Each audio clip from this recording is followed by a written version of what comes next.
and we built a universal studies. Because we said the first thing, if you devise an organization, there cannot be division. When you say division, we understand that division is a word that means just what it says. The vision dies.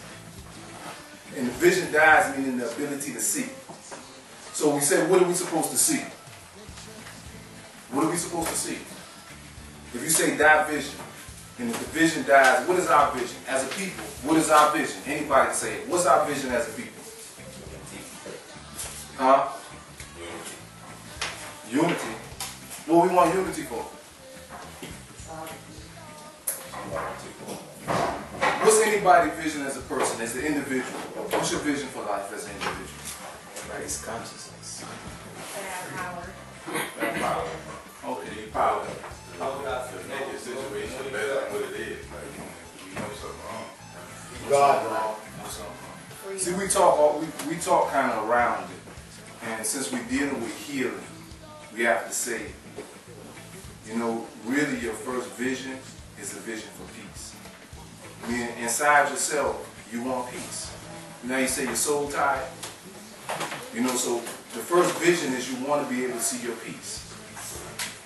And as we go through the universal studies, we understand that peace is a nature that the Creator placed on man, woman. Your nature is peace. In the Quran, they say Islam. Islam means peace.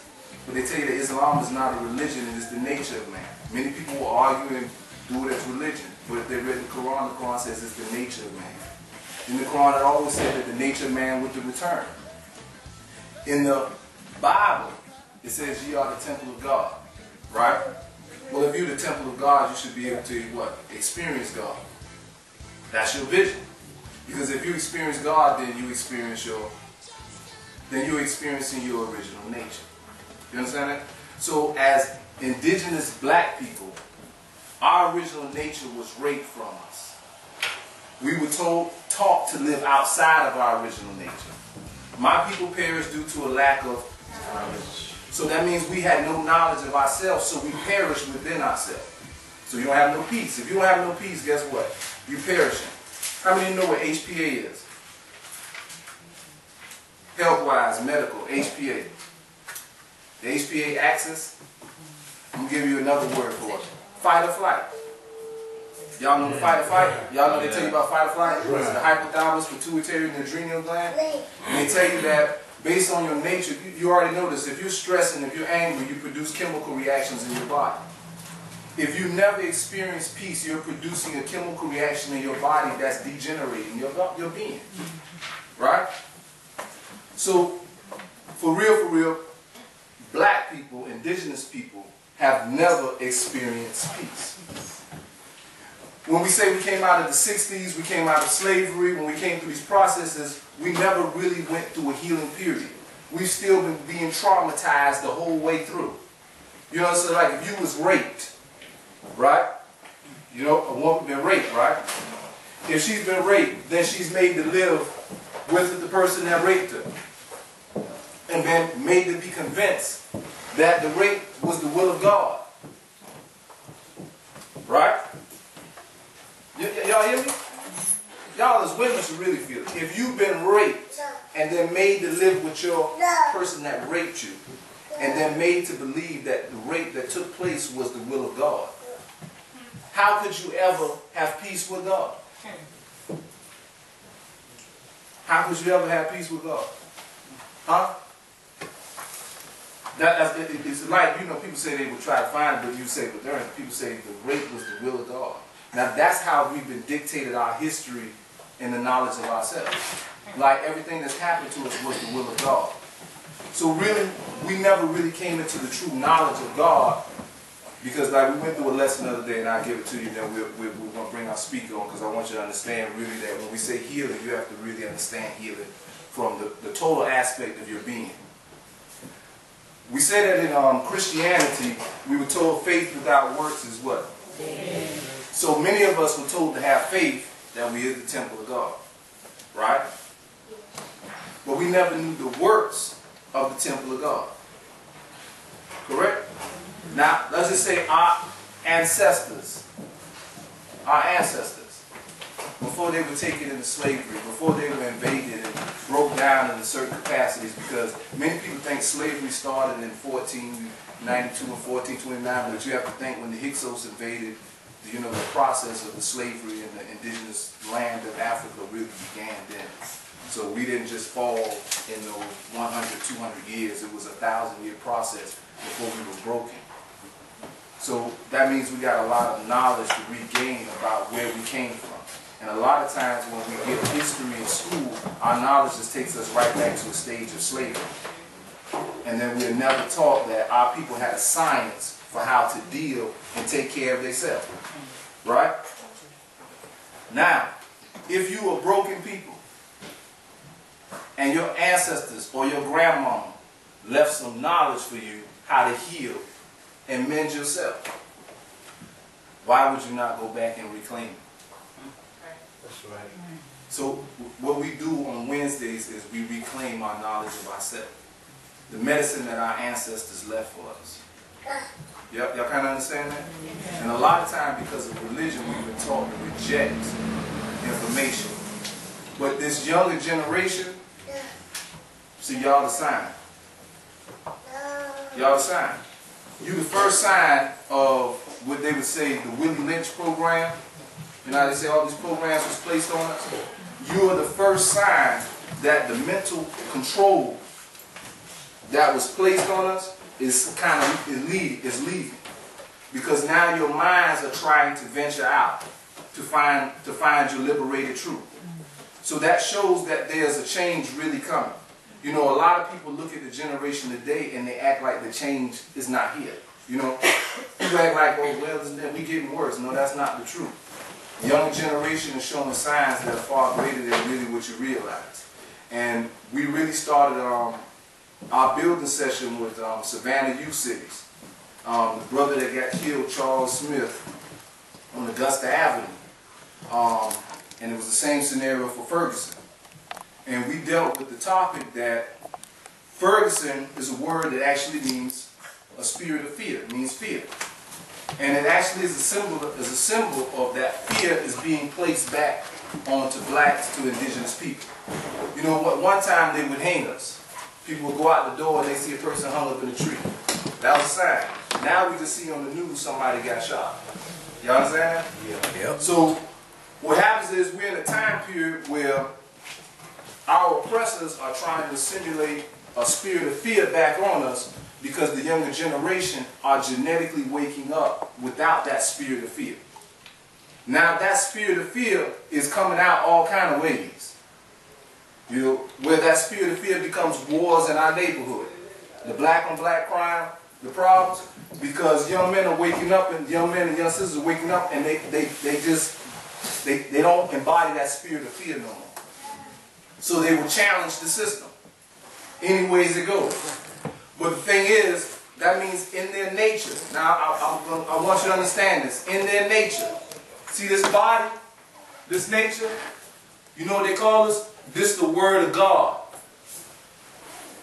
Right. The body is the Word of God. So if you see a genetical program coming out, right, in the generation, if you see the younger people starting to express a program or assimilating a paradigm, a mental paradigm that's coming out, and you look at them and you say, well, darn, we judge them for the negative instead of the positive, then that means you actually miss the writing on the wall or you miss the Word of God. Because many people say, oh, God spoke to me, right? But God speaks in nature. If everybody here can say, well, God spoke to me, but one thing we do know that the language of the Creator is nature. So if you study nature, you're studying the Creator. So if you watch the nature of your people, it is the message of the Creator echoing through them. You understand that? That's right. So you have to really realize that when we look at, sometimes we look at the younger people, look at the younger generation, and they prejudge them for a negative, instead of really realizing the science that's taking place. Now when we realize the science that's taking place, then we know that we must get deeper in our science to deal with it. Right? And the younger generation has now become open to higher science. They want to know about melanin. They want to know about the chakras. They want to know about changing their diet to be vegans. Right? So they're looking for a healing process. Never before. They are ready to drop the whole program that was placed on us by our predecessors, right? Who accepted the program of our enslavers just to get by, right? Or to allow us the room to be able to educate ourselves so that we would know the next stage, right? So now what we do on Wednesdays is we educate ourselves. And in the process of healing, we're going to call we're going to try to do every month, have a different guest speaker come in and provide us with knowledge and wisdom.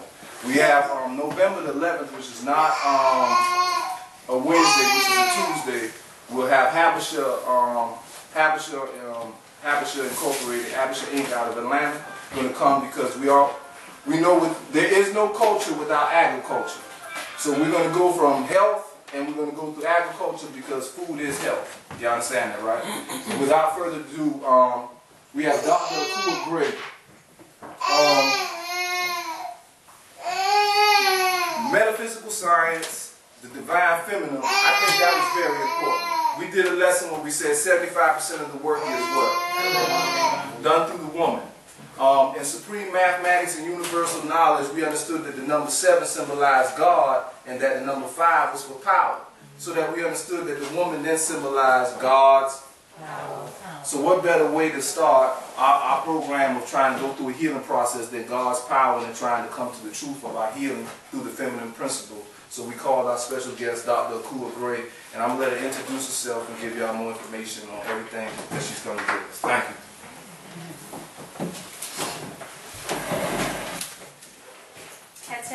Hotel. I will that you are at peace. Yes? Yes. Wonderful. I want to start by us acknowledging the divine, which the minister that opened up really gave a nice synergistic, when we did our affirmation, that was very powerful. So I want you to just take a minute to just close your eyes and just breathe in and feel the Creator. Take a deep breath in and exhale at your own pace and just feel the Creator. Inhale one more time. And then at your own pace, just release it very slowly.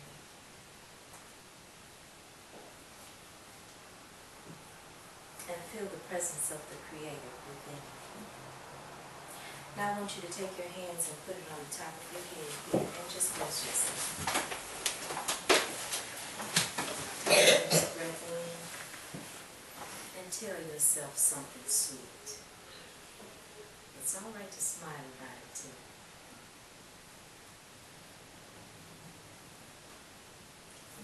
Now take your hands and put it over your heart. And just bless yourself one more time. Take a deep breath in. And tell yourself something loving.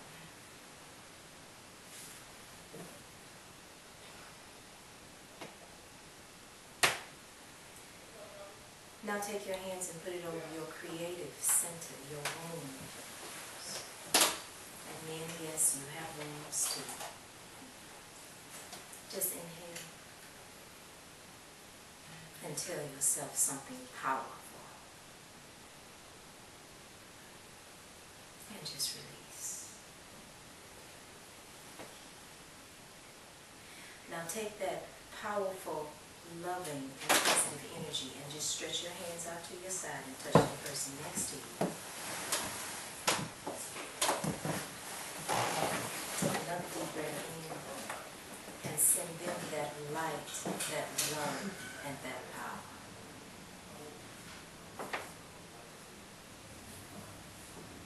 At your own pace, and just exhale. And whenever you're ready, you can open your eyes. Did that feel good? Yes.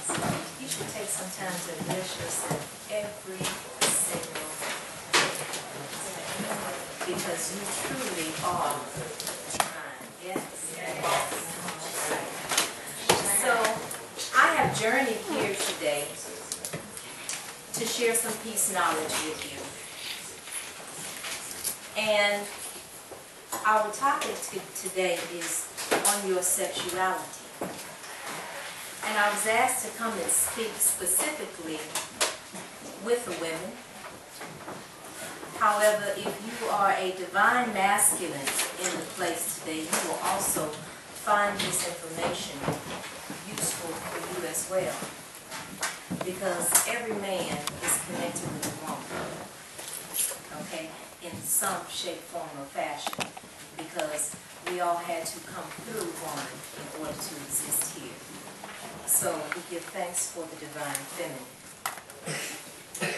So the first thing that I want to talk about in your sexuality is getting beyond the norm. When you hear the word sex, when you hear the word sexuality, and I'm going to keep still. I know you're recording this, so I'm just going to have to project my voice, but I like moving around. Because I get to feel your energy and I get to look into your eyes, okay? And I get to read those beautiful thoughts that you're thinking, okay? All right, so I've come today to help you on to bring peace to your journey of sexuality. If you just thought for a moment what your sexual experience has been like in this lifetime, just do that. Think for a moment. What has your sexual experience been like in this lifetime?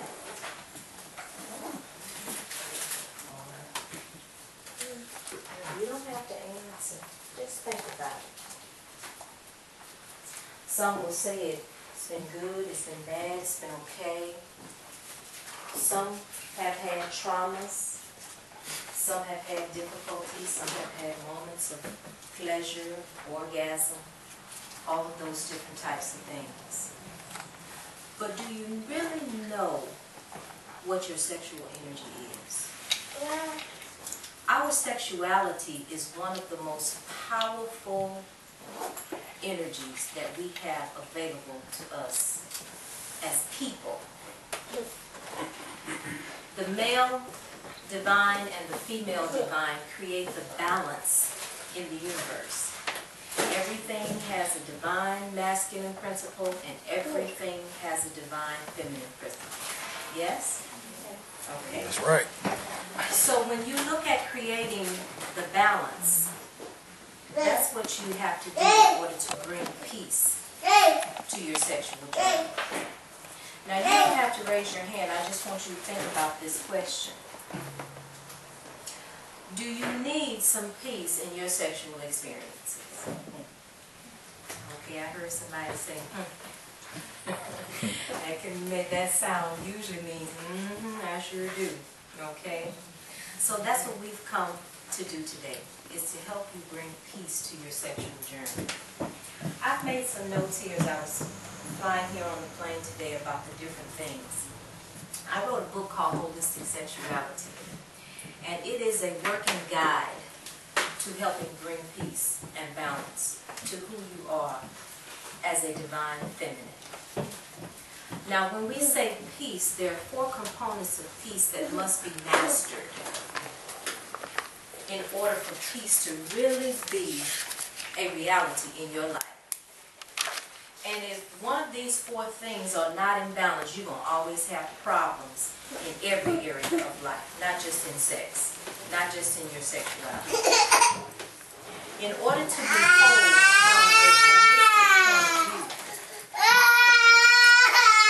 you have to have balance and peace.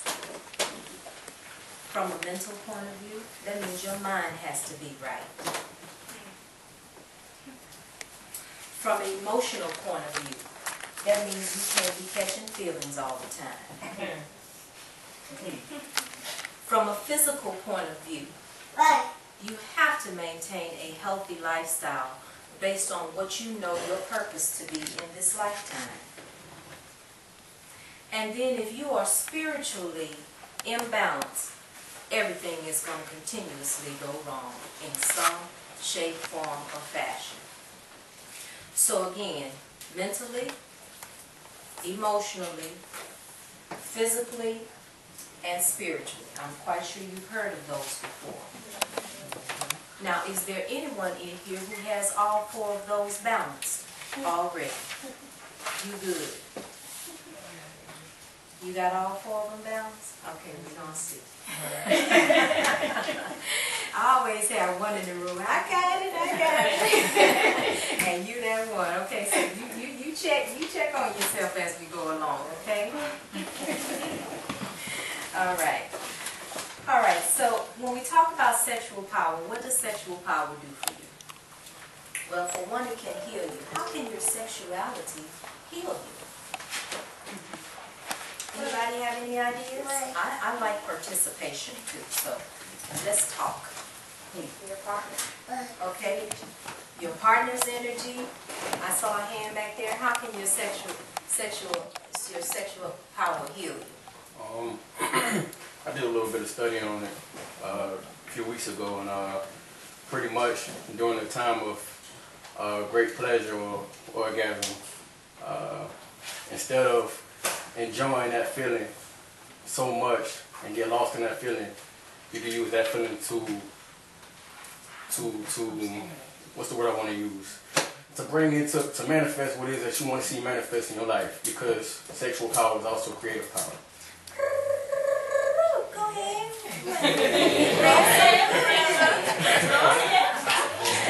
All right. That is very wonderful. Now let's take that to another level. How many of you have heard of mediumistic trance? Okay. Some of you have heard of, now how many of you have heard of sexual mediumistic trance? Okay, one person in the room? All right. Well, actually, most of us have experienced sexual mediumistic trance.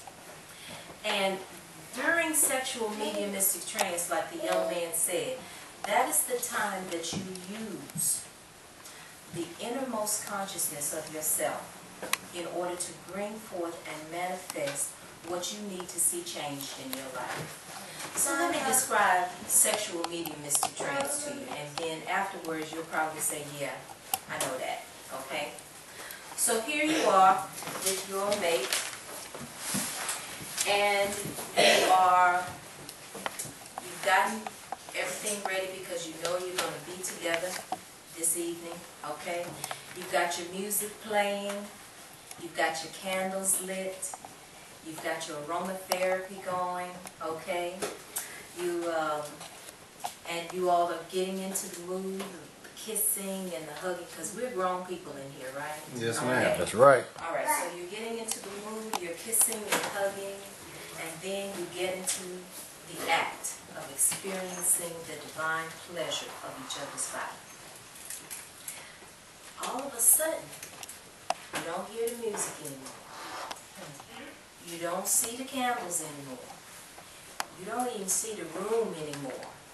All that you hear is possibly your own breathing or what your mate is saying, or you only feel the sexual experience. You have literally left the building.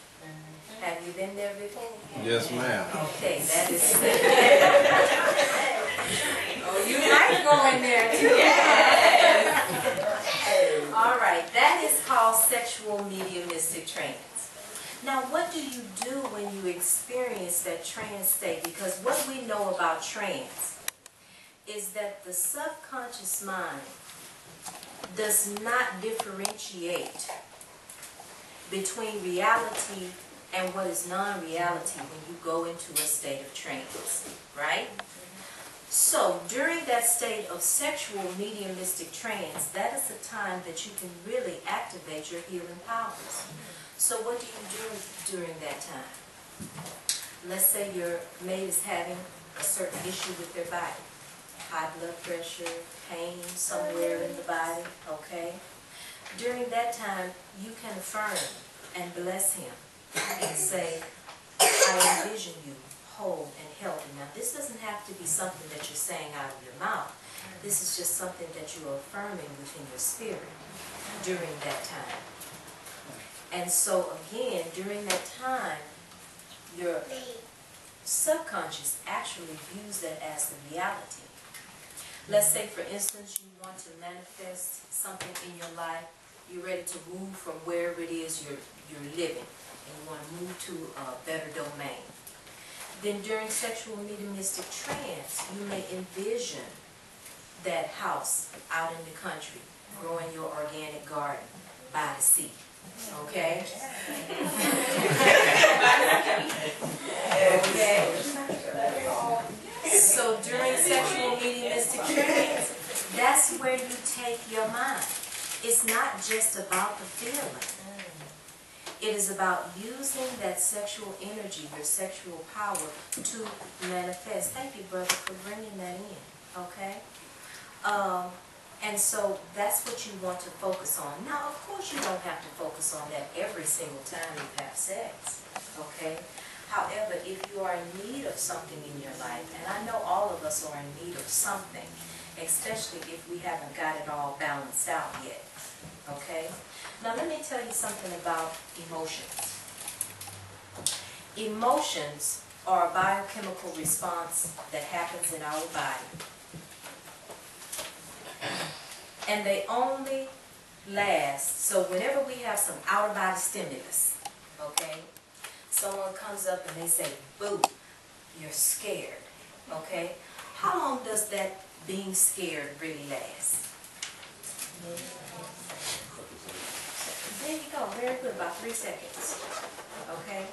Now, if you have the experience of an emotion for longer than 3 seconds, because after 3 seconds, the biochemical response that happens in your body that gives you that emotional response is over with.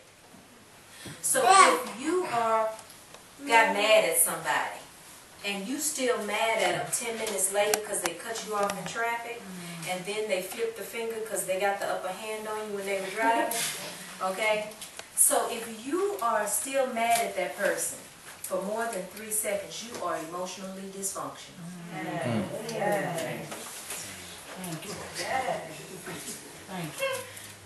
How you doing? Oh, okay.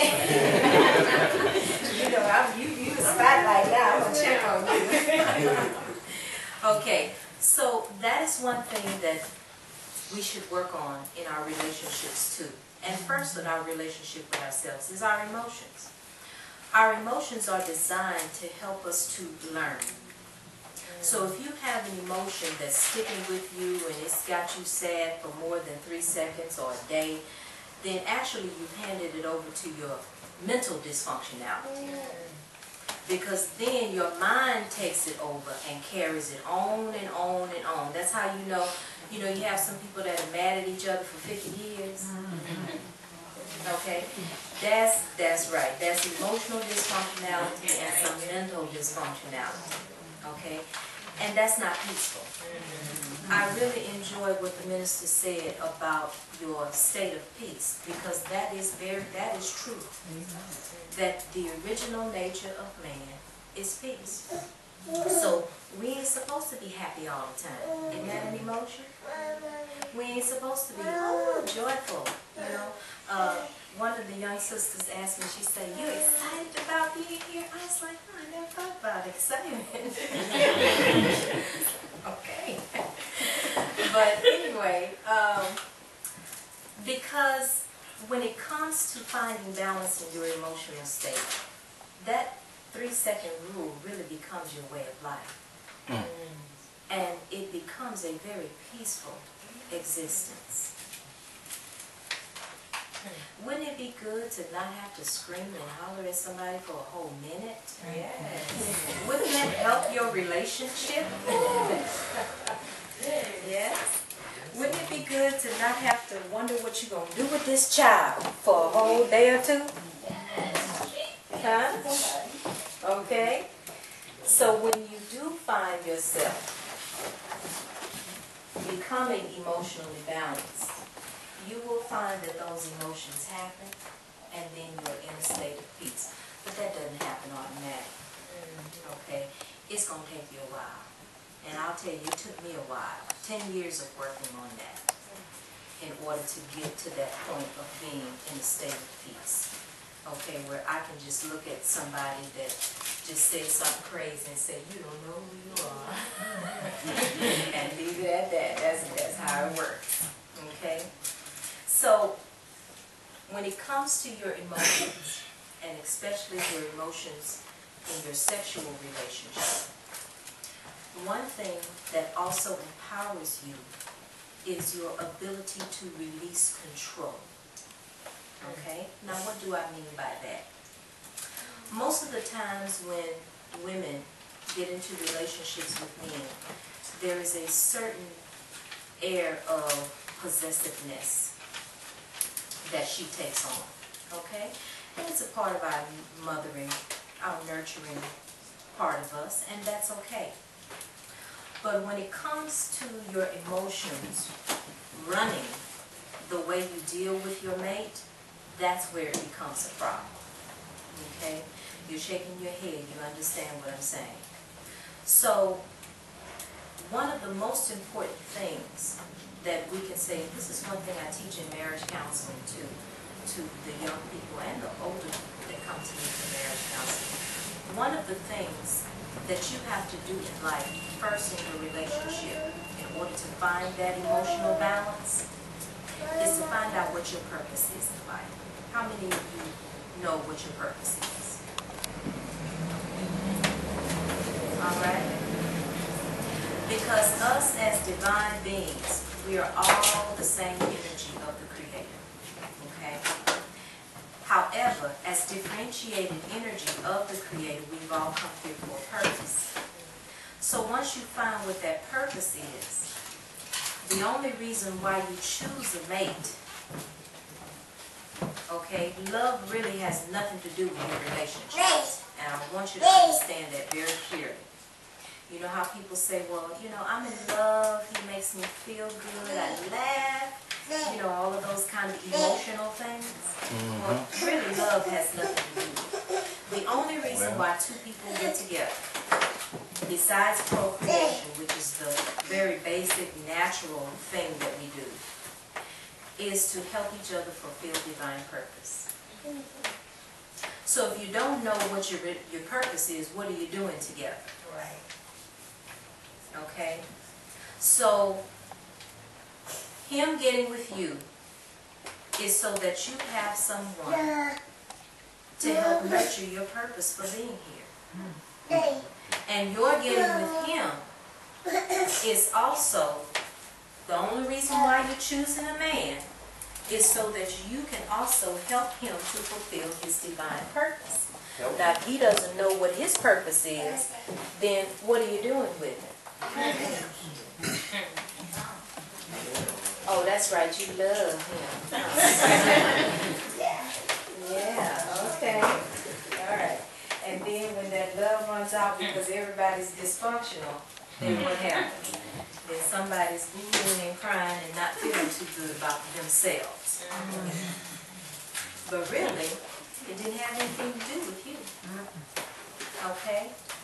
So we want to make sure that when we get together, we understand what it is that we're doing with each other. Okay? And again, that's the power that you have within your sexuality to heal. Okay? Now, of course, we know about procreation, and I will tell you that I am a pro-lifer. I don't think that any human being should have the right to terminate life when it comes through. Because life coming through you is not about you at all. It's about the Creator's purpose. Okay? So, when it comes to procreating, we want to encourage, I want to encourage sisters, that it doesn't matter what the circumstances is, allow that life to come through, because that life in itself is going to be a blessing of purpose, not only to you, but to the world. Okay? Your very presence here in the world at this time ripples a positive energy to everything that exists. Do you understand that? Okay? So when you are upset and not feeling too well about yourself or about things around you, you vibrate that kind of energy out to everything that exists. the little girl over in China standing by the well, pulling her water up, she feels you. Now, whether she realizes it or not, that's a matter of consciousness. That's a matter of spiritual consciousness. Okay? So, when it comes to procreation, we want to be able to bring forth life as it is. And if the Creator gives us that gift, then I encourage you to bring forth that life. Okay? Now, also, one thing that your sexual energy can do for you is bring you joy. Okay? And that is one of the unconditional type of emotional responses that we have. And joy correlates or equates very closely with peace. Okay? Now, most people want to equate joy with happiness. But joy and happiness are two different things. Okay? So when you experience a state of joy, when you're able to align your emotions, when you're able to think positively all the time about your mate, when you're able to support not only your own purpose, but his purpose too, and you all are able to move and grow together. And, you know, I failed to introduce myself. I just think everybody knows me, okay? But I have a divine reflection, and he has been my purpose encourager. Okay, you hear this language I'm using, right? He has been my purpose encourager for 26 years. And we raised 3 sons who are the best 3 guys you ever would want to meet. Oh, they're so wonderful. And so they are 26, 24, and 22. Okay? So we had 3 sons. And I really wish he could have come here with me, but he had some other things to take care of. We repatriated to Ghana about 5 years ago, so I actually lived in Ghana. But when I wrote this book and my oldest son had a daughter, I had to be here to see that little girl grow up a little bit. So I've come to stay a little longer than I usually do to enjoy that little one, okay? And she has me sensually wide open right now. I love the way she smells, I love the way she looks, I love the way she sounds, her smile, everything. Okay, I just had to add that in. She's just wonderful. And she looks like me too. I'll have to show y'all a picture when we come up to the table. Because you know, new grandmothers, they're just wide open. All right. So when it comes to bringing joy, you want to have that in perspective. You're not trying to be happy with anybody. Happiness comes from within you. And how long does it last? 3 seconds. Okay? But joy within peace can be with you for an eternity. And that's what you should be seeking. And so when you have situations that happen to you in life, you want to be able to ask yourself, how does this add to my joy? Okay? And you should really ask yourself that about everything that comes into your life. Is this adding to my purpose? Is this adding to my peace? If this is something that gets me excited and antsy and on edge, then it might not be something that I need to be dealing with, especially if you are seeking balance in your life. Okay? Now, another thing that we have to look at in terms of being sisters, you know how they say we have that kind of mouth that's just cut everybody up, down, sideways, back and forth? Okay, oh, look at you. Oh, did I call out? So anyway, I want to share with you the forms of communication that are necessary for you to have a productive and purposeful relationship with your mate, okay? Because when we talk about holistic sexuality, we are not just talking about sex, okay? And I'm gonna backtrack after I finish with communication, and I'm gonna talk to you about sexual reflexology. And I'm gonna talk to you also about sexual healing positions so that you can also get a little bit of information about how you can use, again, that sexual power in the healing process. But when it comes to communicating, that's one thing that we really have to work on as women. Because we have been taught to tell it like it is, right? We've been taught to not hold our tongues, okay? Or either we are on the flip side of that, where we've been taught to hold it in and suppress it and don't say nothing until it becomes a big explosion, okay? And all of those ways of communicating are dysfunctional. So you want to learn how to communicate in a way with your mate. And there are 6 forms of communication that I formulated that I want you to be aware of, and I want you to start putting into practice in your relationship, because as we agree, we want to be peaceful. And in order to bring peace to yourself, you have to reflect peace to the world, not just to your mate, but to the world. Okay, so let's talk about these 6 forms of communication. Starting on page 85. The first form of, well, first thing you have to do is you have to find out what kind of communicator you are. Okay, do you communicate best by talking? Do you communicate best by writing? Are you a body language kind of person? Okay, so find out within yourself which way do you and your mate best communicate. And then you work from that point of view. So the first form of communication that we talk about is open communication. Now when we say open communication, this sometimes can be the most difficult communication that you have to do with yourself and with your mate, okay? Because the first person that you talk to usually is yourself. You wake up in the morning, you don't say anything to somebody else. You talk to yourself in the morning, right? Okay? So all of these forms of communication should be used for your self-nurturing as well as you're communicating with other people. All right? Especially your mate. So the first one is open communication. And what open communication means is having the courage to express what's in the mind as it relates to harmony, sharing, problem solving, understanding, truth and progress. And all of those are forms of communication as well. So the first one we talk about is harmony communication. Okay?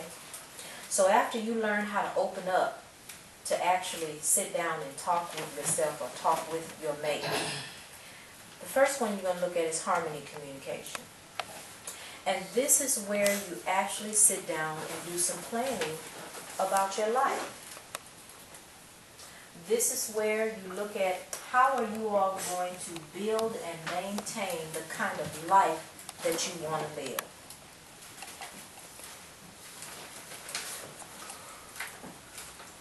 Then you have sharing communication. Now sharing communication is where you sit down and you talk to each other about your experiences in life.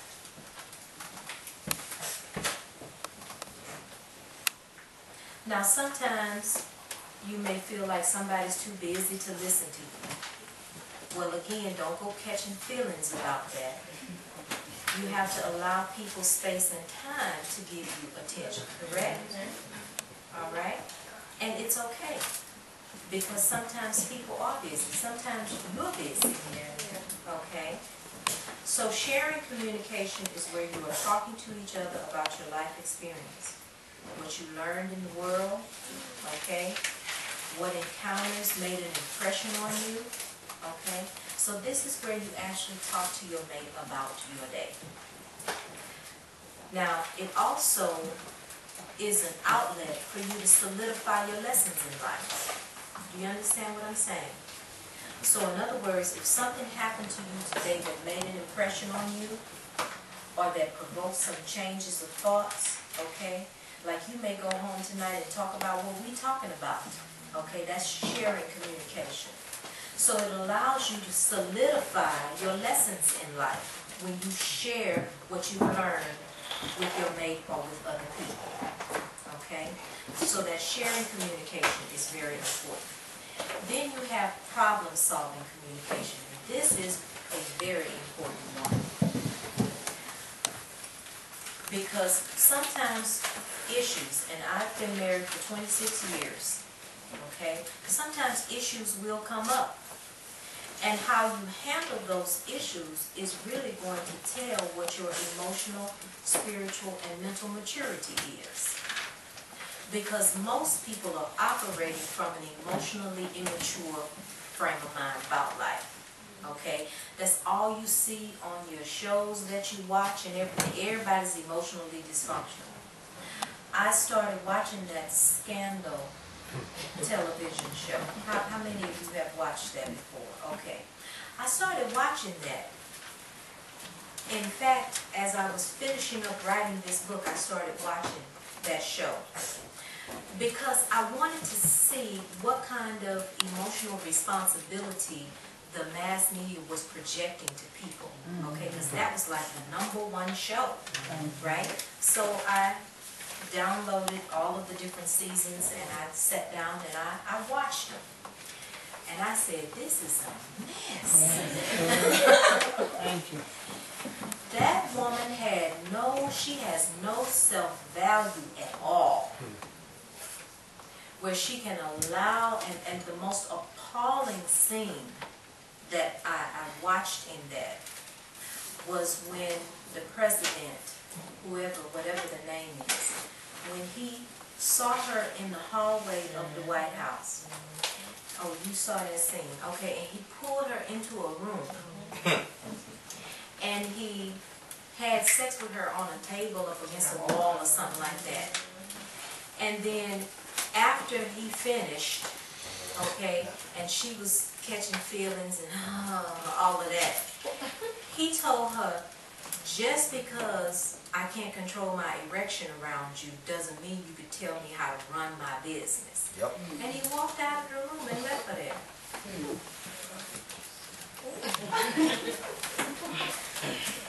And then they was on the phone that night talking about, I love you. Well, you see why I say love don't have nothing to do with it?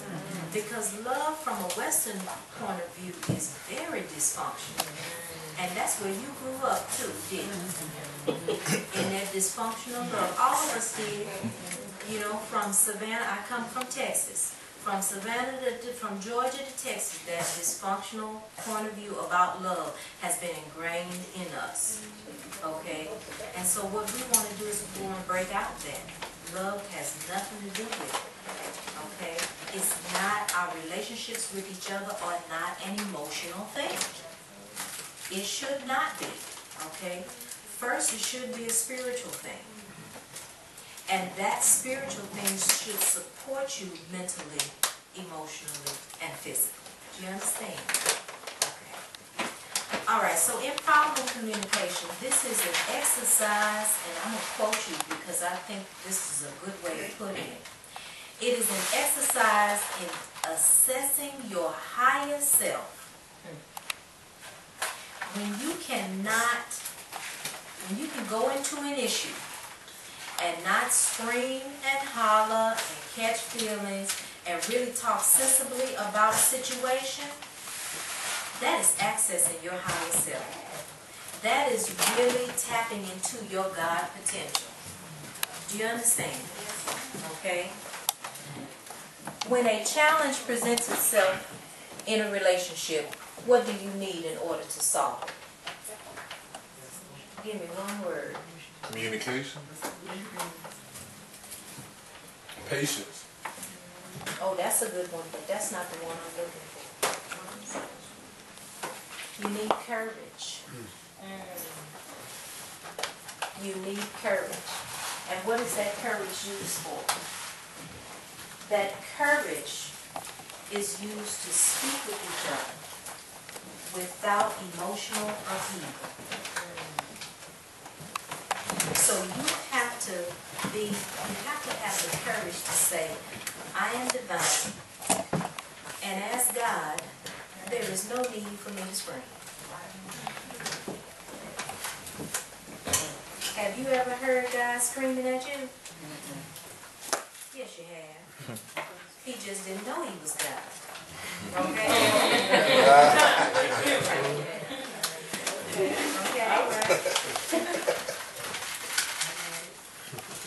So in problem-solving communication, the first thing that you have to do is begin with personal reflection.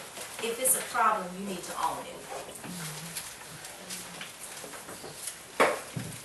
And in owning that problem, you have to look at whatever the issue is from a point of gratitude. Because an issue coming up in your relationship is something to help you all learn and grow from. Okay? So if it's a problem and it presents itself right in your face, the first thing you need to say is thank you. Now, what can we learn from this issue coming up in our relationship? And you can't do that screaming and hollering at each other. It has to be done from a peaceful point of view. Yes. Now, what if they go beyond being peaceful like the triangles?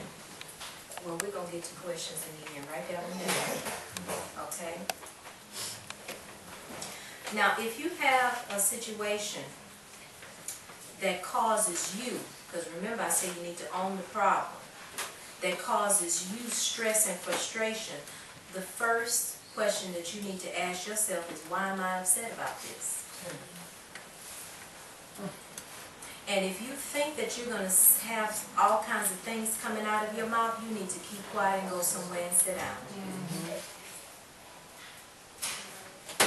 And then, after you've contemplated from a divine point of view how you're going to talk with your mate about this issue, then you come back. But you need to come with solutions. Solutions that you all are going to be able to grow with, move forward with, or either go your separate ways. Because it's nothing wrong. The nature of the Creator is change. You have not seen one day of living that is exactly the same as a day that you have lived before. Have you? If you go and stand at the ocean, there is not one wave that comes in that's exactly like the one that just left. Have you ever felt the wind blowing the same way? Okay? The nature of the Creator is change. So it is okay to change mates also. And when it is time to change mates, if that is a part of your purpose, then you send them away with peace and love. Okay?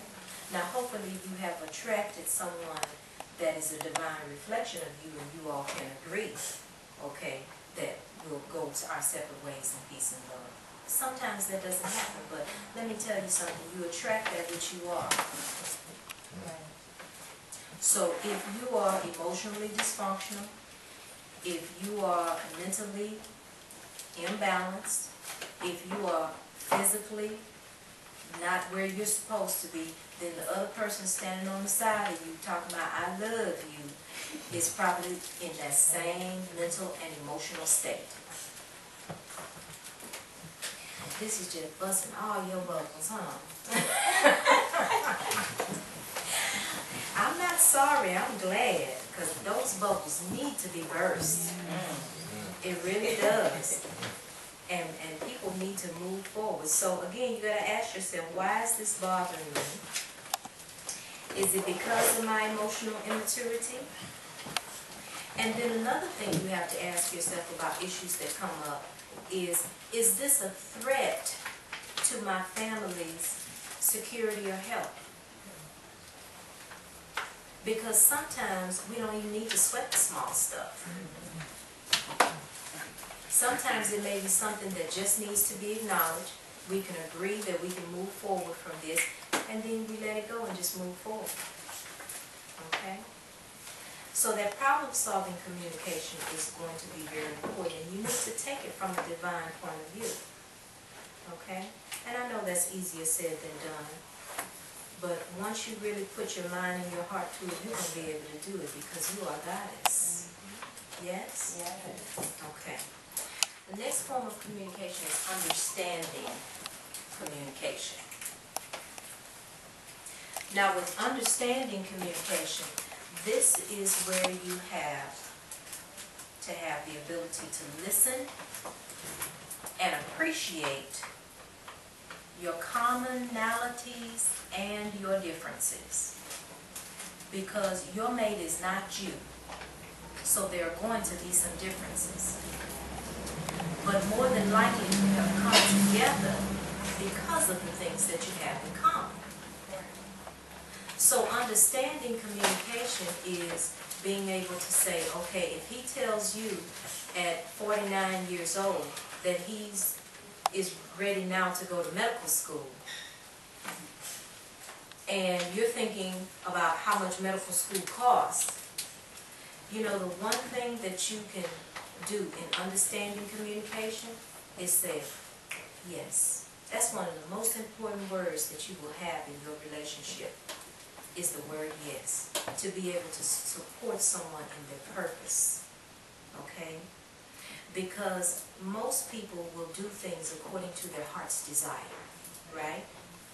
And when you feel that heart's desire to really go out and do something, that's a part of your purpose. That's how you listen to that inner self that comes out, that God self that directs your life and what it is that you need to do. So if he says to you, okay, I think it's time for us to move to California, then understanding communication is where you all sit down and say, okay, if this is what you're feeling, let's talk about it. Okay? Not, I'm not going to California. It's earthquakes there. Okay? First thing you say is no. That's not supportive. That's not whole. But you need to be able to hear the brother out when he says to you, something's boiling inside of me. There's something that needs to come out. This is what I want to do. Okay? And he's not asking your permission. Okay? And the same relates to you too. If you feel like now is the time to open up your business, okay, then, okay, this is what we want to do to open up the business. And the one thing that he can say to you to support your purpose is what? Yes. Okay? So choose wisely who you connect yourselves with. Okay?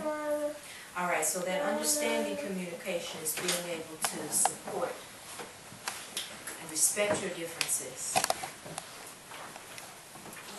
Then you have truth communication. This is another one of those levels of communication and courage. I want you to think about it.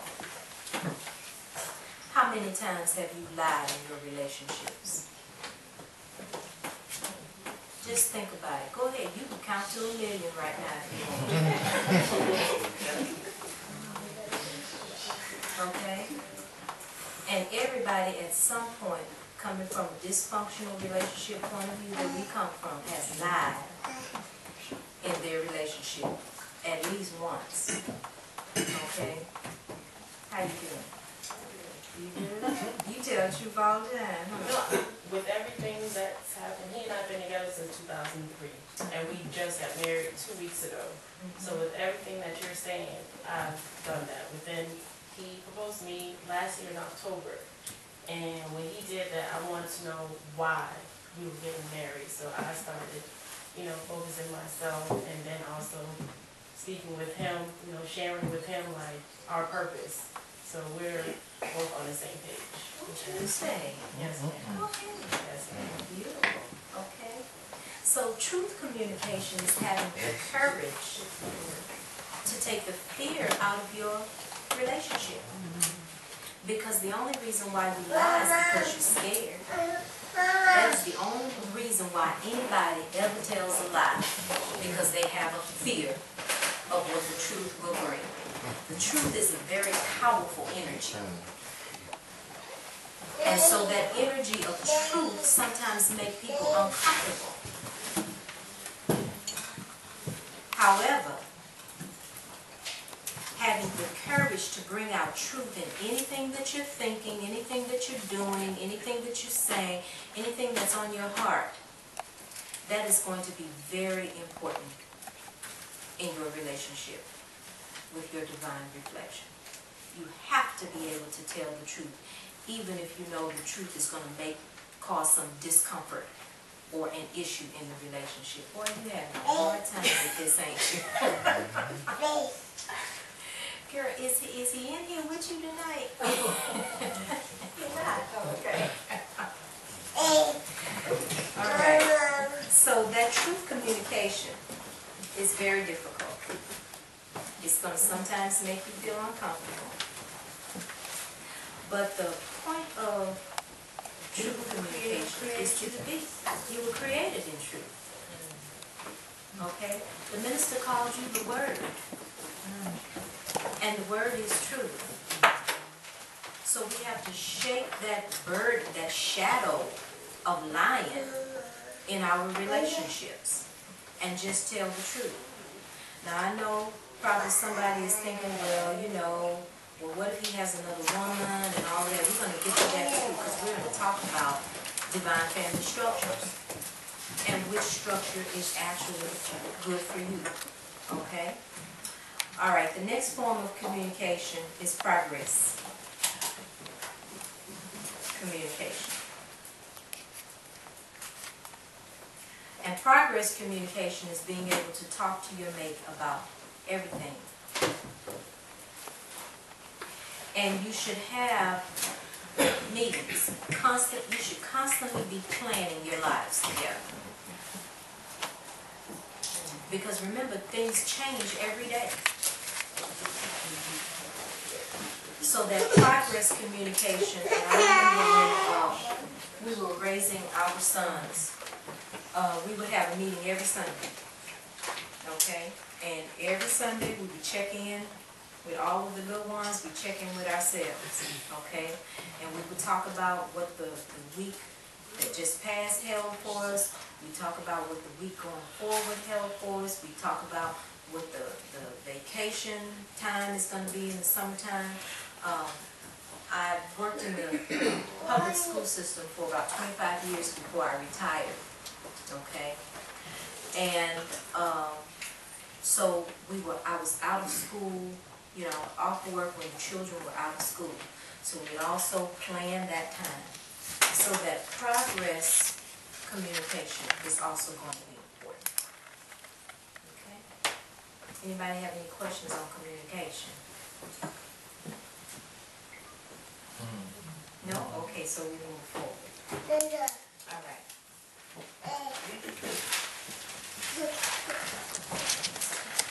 Okay, so let's talk about what a balanced relationship looks like for you. There are 12 components to a balanced relationship. You have different types of people, and in the book I talk about the different types of people that you will run into in terms of those that give purpose in life. So I formulated 12 formulas of what you can do to make sure that your relationship is balanced. Okay, let's talk about those 12. The first one is what? What did I say the first one was? I've already said it. Communication. That's not the first one. You go on and protect. That's not the first one. Purpose. Purpose. You gotta know what you are first. Okay? So finding your purpose in life. When I have a couple sit down in front of me, the first few sessions don't have anything to do with each other. It's all about you and where you come from. It's all about her and where she comes from. Okay? Because remember, you're bringing all that kind of stuff from the past with you. Okay? And we lay all of that out in the open. We talk about past experiences. You know, what did you see growing up in terms of a family relationship? Okay? And so the first thing that we do is I have them to list as many things as they want to get a chance to do in life before they leave this physical realm. And then I have them to number the top 5 that they must do before they leave this physical realm. And then they come together and they discuss those top 5. They can actually discuss the whole list, but they discuss the top 5. And they have to be able to say yes to all of the things on each other's list, because your list don't have nothing to do with each other. It's what you want to do with your life, okay?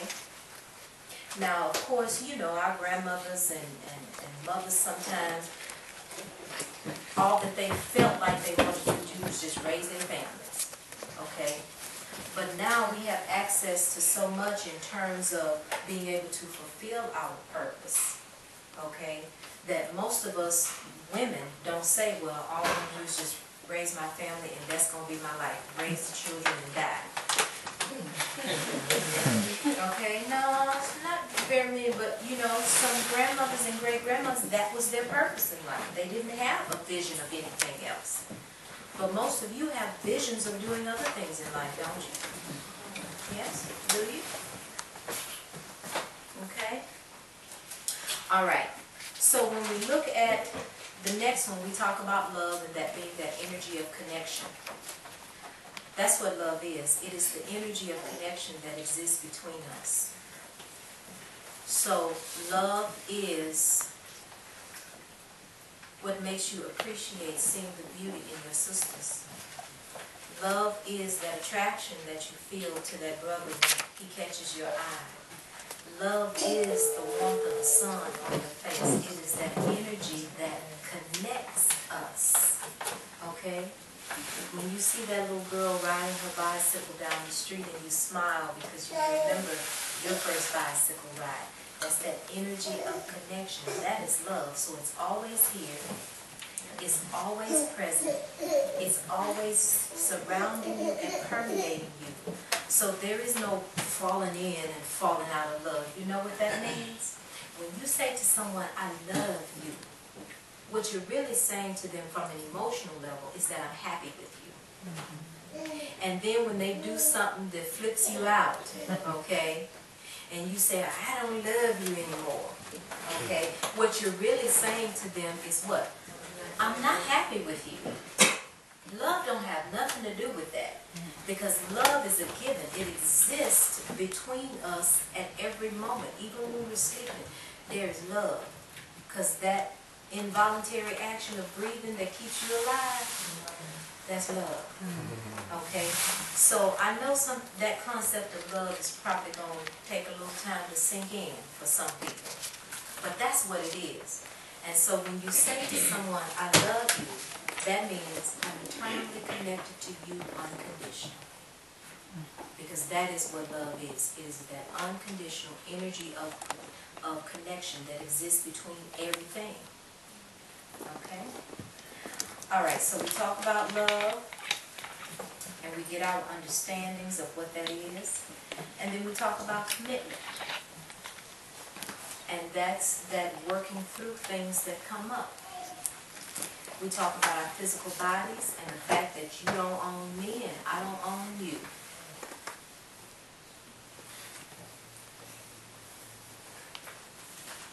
And so that spirit of jealousy, that spirit of possessiveness, that spirit of I don't want you looking at nobody and all of that kind of foolishness, that needs to be cut out of relationships. Right. And women have it just as worse as men, just as bad as men.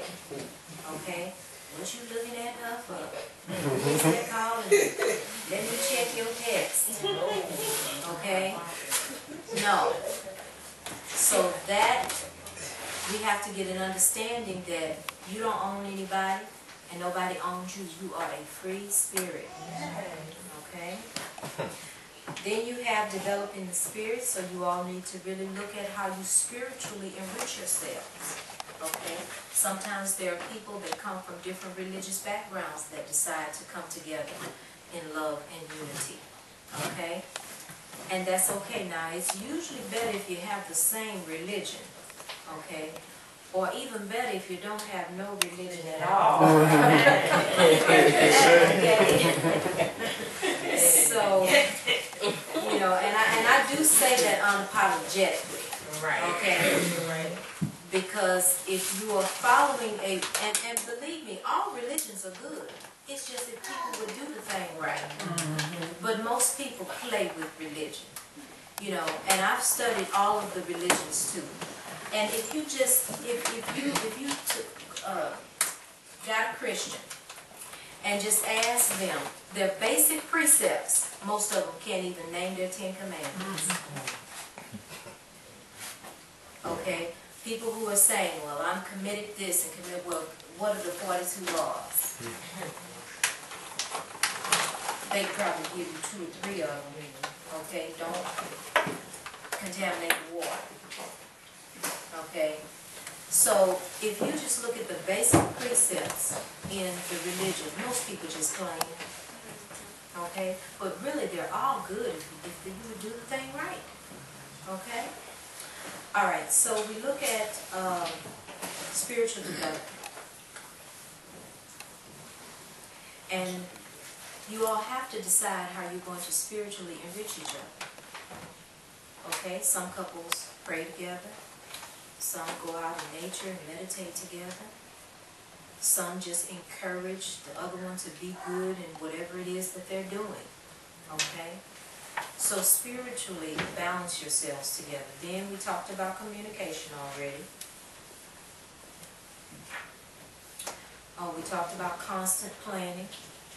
And when you sit down together, you all should have a 1-year plan, a 5-year plan, a 10-year plan, what you plan to do in your 30s, what you plan to do in your 40s, what you plan to do in your 50s, what you plan to do in your 60s.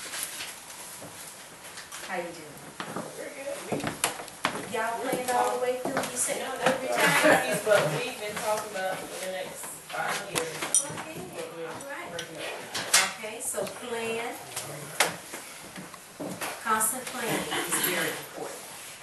Okay. Then, of course, those beautiful little ones that come through. How are you going to raise your children? Are you even going to have children at all? Okay. There are some couples that decide that's not a part of what we want to do in this lifetime, according to our purpose. I know that one of our spiritual preceptors that has written many books on Comedic spirituality, he and his wife, they don't even have any children. Okay? And when I first started studying him many years ago, that came to me. So I called one of his students and I said, does your master teacher have any children? And she said, no, that's not according to their purpose, okay, to have children. So it's not always that children will come through. But if they do come through, how are you going to develop those souls? Because that's what they are coming through you. They're souls coming through so that they fulfill their divine purpose. And that's one thing I encourage parents to do, is to get some type of life reading on your child when they come through so you know who you're working with. Okay? And you know, we have many forms of divination in our culture. Okay? Find out who it is you're working with.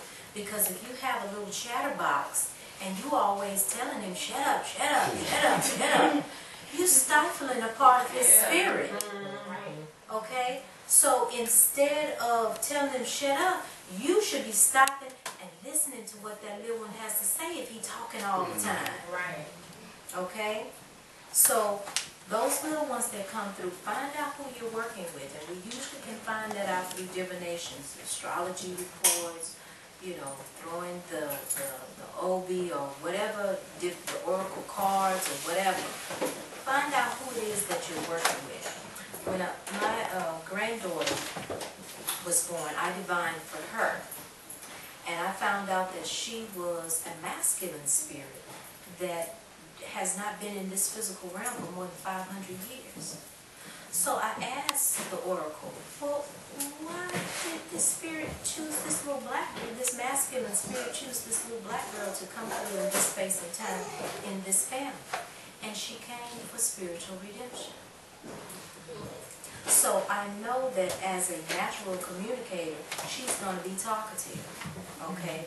And I know that I am to teach her all that I have to teach her in the way of spirituality, because she came for spiritual redemption.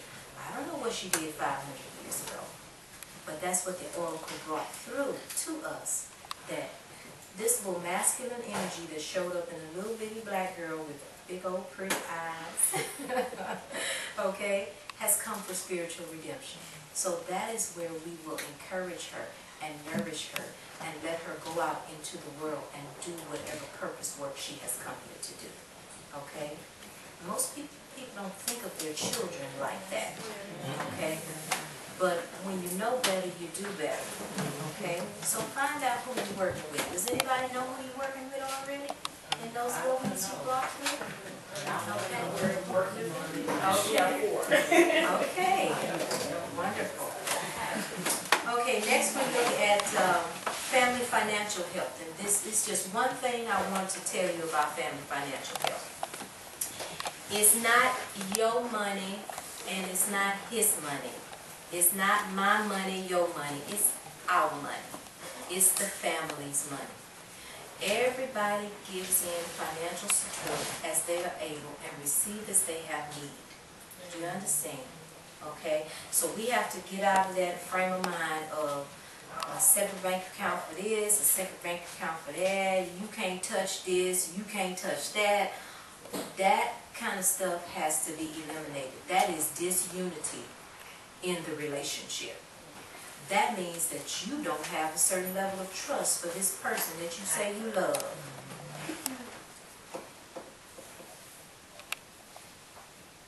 And a hush fell over. Okay? So that's the one thing that I want to give you about financial health, is you got to get out of that my money, your money thing. Okay? And, you know, society teaches us that. Okay? That the man has to be the one to take care of everything. Okay? But everybody gives as they are able and receive as they have need. You know, you want to teach financial responsibility to everybody in the family. Okay? The children need to contribute financially to the family as well. Okay? I remember when we were repatriating and our sons were in college. And we came to the table about, you know, how much money was needed for the land that we were purchasing in Ghana. And each one of my sons put down money on the table because they understood. So it's not just what Yeye and Daddy was doing. Each one of them came to put money on the table because they understood that as a family, this purchase in the motherland is a part of their inheritance. Because once we are not here, who has it? They do. Their children do. Okay? And so they actually made that investment. Okay? We started a corporation with them when they were younger. And now in their 20s, and you know, we've always invoked the entrepreneurial spirit. So now everybody is getting in on the corporation now, and they're bringing in the apparel line, the art line, you know, doing fabrication of earrings and body butters and all of that kind of stuff. So, you know, they're beginning to nurture that aspect of their family business. Okay, so those are the kind of financial responsibilities that we have to be involved in ourselves and our children too, because we need to build institutions, and I know you've heard that before. Institutions are lifelong, okay? Not just the business, but institutions that can not only support the family, but also help and support the communities as well. All right. Then you have your healthy lifestyle, making sure that you take care of yourselves. If you're going to be a meat eater, grow your chickens in your backyard. Feed them the corn that you know that you want them to have, and chop your chickens up if that's how you want to eat. You have to stop allowing these factories to feed you, even if you are a meat eater. You have to stop allowing these factories to feed you, even if you are a vegan or vegetarian, because they are poisoning the food. They're poisoning the fruits, they're poisoning the vegetables, they're poisoning the meats, they're poisoning the grains. So the best way to truly nourish yourself on a holistic level is to do what? Grow your own food. And that's a part of what every community should be doing. You have organic community gardens here in Savannah? We're about to develop a few. Okay. All right. So that's going to be a part. And please, once these gardens get started, become a part of the co-op. Okay? Houston is pretty good with that. At home in Ghana, we have our own organic farm. Okay? And anything, I rarely have to go to the market for anything because everything is growing. And you know that saying, grow what you eat and you eat what you grow. It's really that simple because you don't have to do a whole lot to grow your own food except water it, replant, save your seeds, okay, so you don't have to keep constantly going buying these little, those little things they put, the little seedlings or whatever they call them, little plants and seeds, but constantly reseed too, okay? But if you can't do that right now, or there are no community gardens, then choose your food wise. Don't just get anything from the store, okay? Spiritual sexuality, that's pretty much what we're talking about now.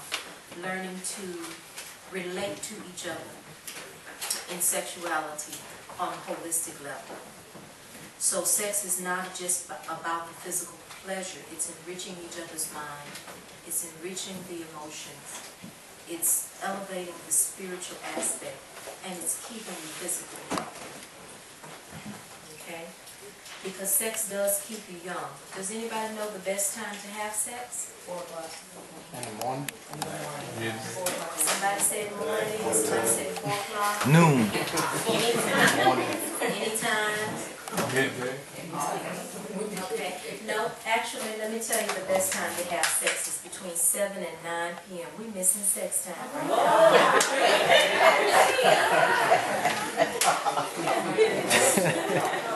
Okay. Between 7 and 9 p.m. Let me tell you why. I gotta make a phone call. Every organ in our body has what we call, this is naturopathy I'm talking to you now. Every organ in our body has an optimal functioning time of the day.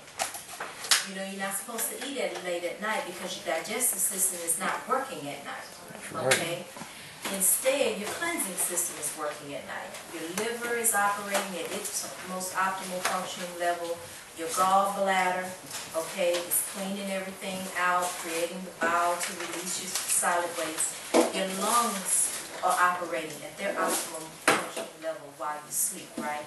That's why when you go to sleep, you automatically go into deep breathing, okay? Because your body is releasing toxins that you built up through functioning through the day, okay? Now, all of those cleansing processes start at about 9 to 5 in the morning.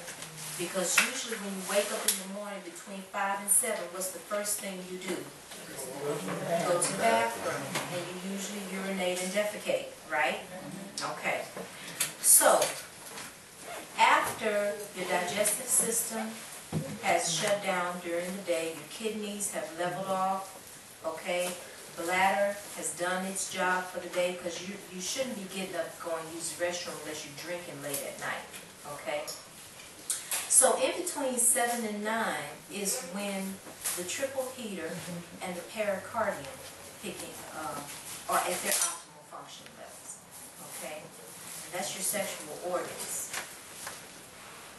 Now, I want you to think about sex. You have sex, it relaxes the body, okay? It gives you a very nice euphoric feeling. You feel joy after you have sex, right? Well, you should, anyway, okay? After you have sex. And your mood is very mellow after sex, okay? Now, imagine you're going into your regenerative process after you have just put the body in such a relaxed and euphoric state. I know sometimes after I have sex, I'm asleep within 5 minutes. Just knocked out. Seriously. And sleep all night long. Don't wake up till the next morning. Okay? Because when you send your body into its regenerative and cleansing process after having sex, it makes the body, the cleansing and regenerative process even more powerful. It makes it a peaceful process, okay? You will probably dream well, pleasant dreams during that time, okay? So I know that there are some of our wellness masters or gurus or whatever in the community that'll say straight up 12 noon. I want you to think about it. If the Creator wanted you to have sex at 12 o'clock in the afternoon, when the sun is highest in the sky, that's not correct. Because if you didn't have electricity, if you didn't have lights and everything, what would you be doing at night? Sleeping. And what would you have to do in the daytime? Working. Okay, so that having sex at 12 o'clock in the afternoon makes absolutely no sense. No offense to some of our master teachers. Okay? But when you look at it from a naturopathic point of view, it's between 7 and 9 is the best time. Okay? All right. Now, after you go through all of that, there are a set of tough questions that you have. How am I doing on time? Okay. There are a set of tough questions that you have, okay? And for the tough questions, I don't even stay in the room with the couples. I give them the list of questions, I leave the room, maybe come back 45 minutes later and give them a chance to answer the questions. But some of the tough questions that most couples will need to face kind of go like this. I've given you a few samples of them in the book. Am I open to polygamy or polyandry? How will I deal with my mate's social life outside of the home? What do I do if I decide I want to leave the relationship? How will I deal with the death of my mate or a child? Okay, I remember this one movie that Tyler Perry did. I think it's called Why Did I Get Married? Okay, and in Why Did I Get Married, one of the couples, their whole relationship was torn apart because their child died. Okay, but had they discussed that beforehand, maybe it could have saved the relationship. Who knows? But those are some of the things that you have to talk about before you get into the relationship. That's why I recommend counseling even when you're just dating. Okay? That's real. Even when you're just dating and you even have an inkling of thinking that you will get serious. And for everyone, I always say, make a list of about 10 or 20 things that you want to see in your ideal mate. Okay, all of those things that will bring you joy and that you feel like you need to support your purpose. Okay? And then after you make this list of 10 or more things, then you need to check yourself and see if you are the list. Because remember, if you're saying, I want to attract someone who's financially responsible, or I want to attract someone who is understanding, or who is this, that, and the other. Well, remember, you're going to attract what you are. So if you're not financially stable, how are you going to attract somebody who's financially stable? No, who's going to show up is somebody who's just as broke as you are. Even if he's driving a nice car. Okay? So become that you have on your list. You understand? Alright. Okay, last thing that we're going to talk about is choosing the family structure. You know, a lot of people wanted to ask asked my opinion down through the years about what I think about polygamy, what I think about monogamy, polyandry, polyamory, okay? And so what I have given here in holistic sexuality is how all of these relationships can work, because they're all divine. They're just different family structures, okay?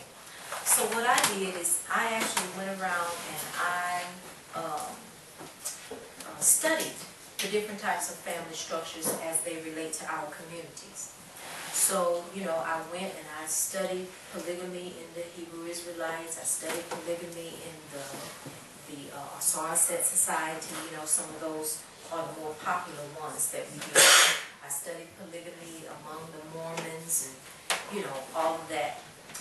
And I gave surveys to couples that said that they were monogamous. Well, monogamy in our society is a farce.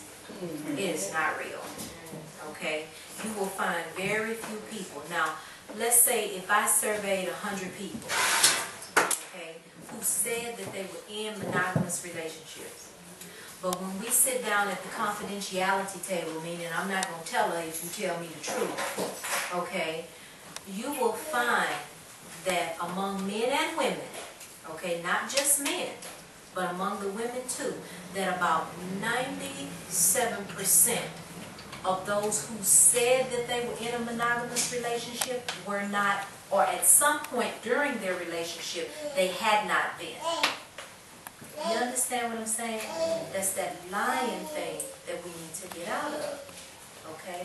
And this book pretty much just tells you how to do that.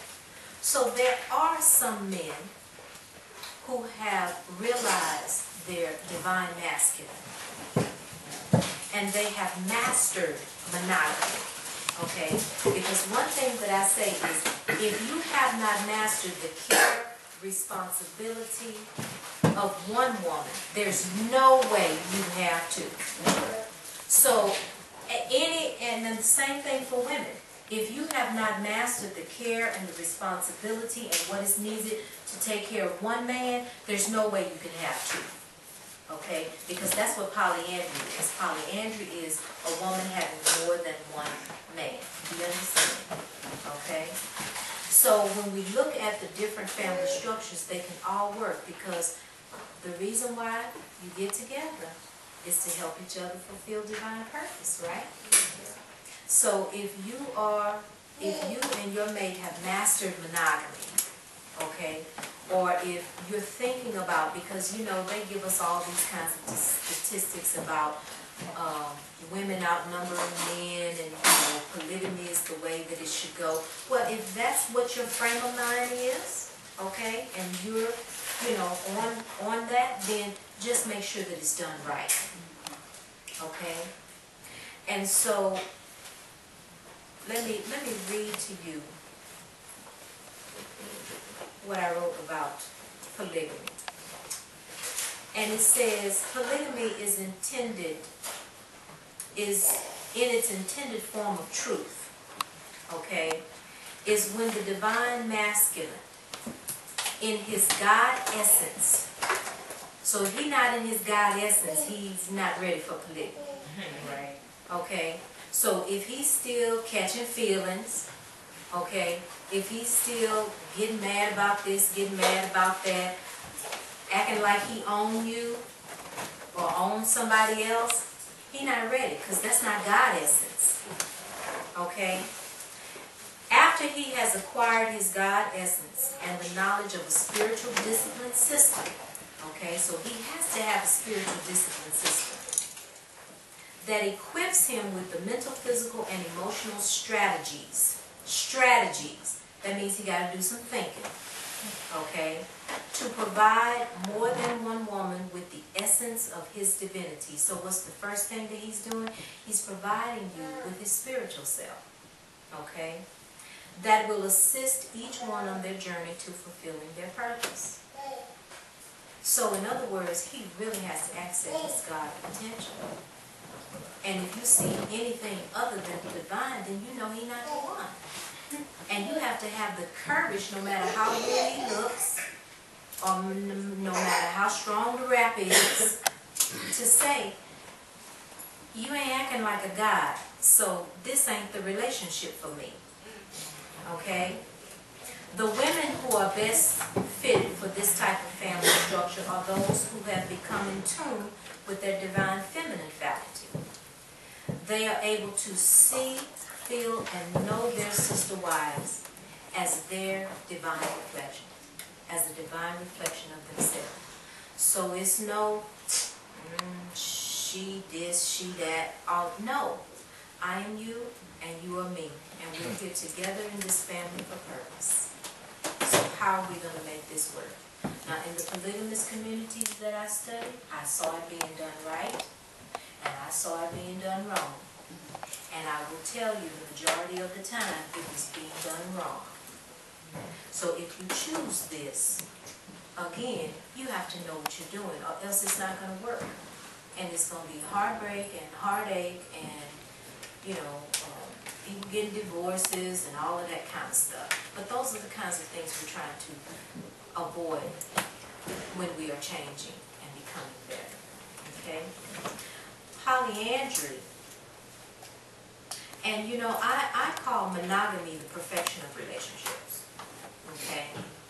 Monogamy is having a commitment and sexual relationship with one partner.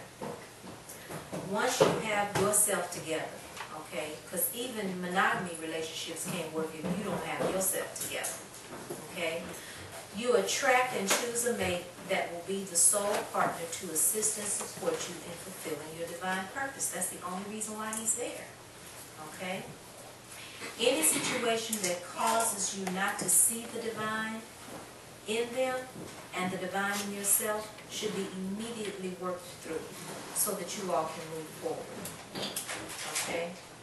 So, monogamy is that sense of security that you will have in your relationship. Because if you are committed to one person and one person is committed to you, and you are committed to prospering and growing together, that's a real sense of security. Okay? Because polygamy is not for everybody.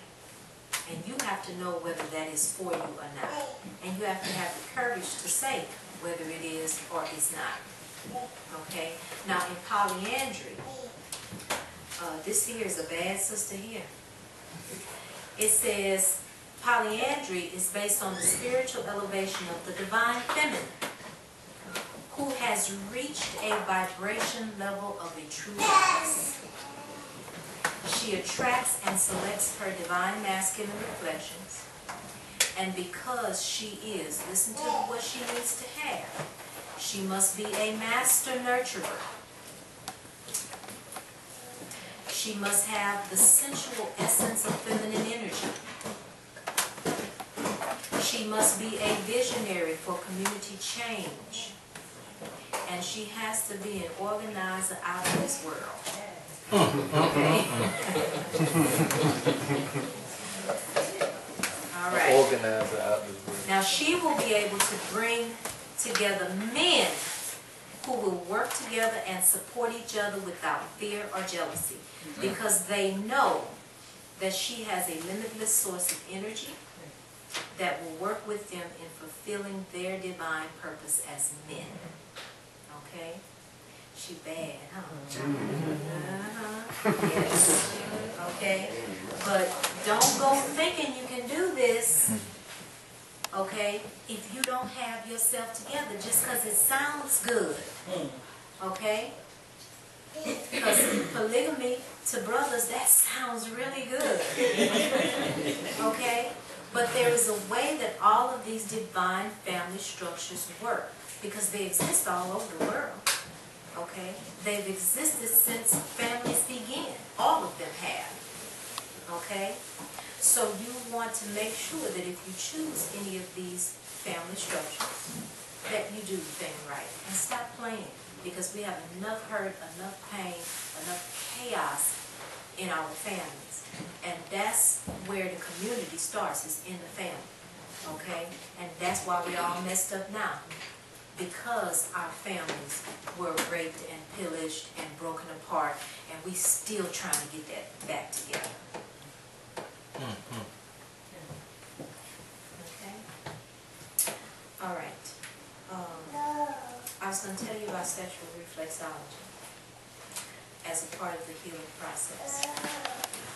Within the vagina and on the penis, there are nerve endings that correlate to the different organs in the body.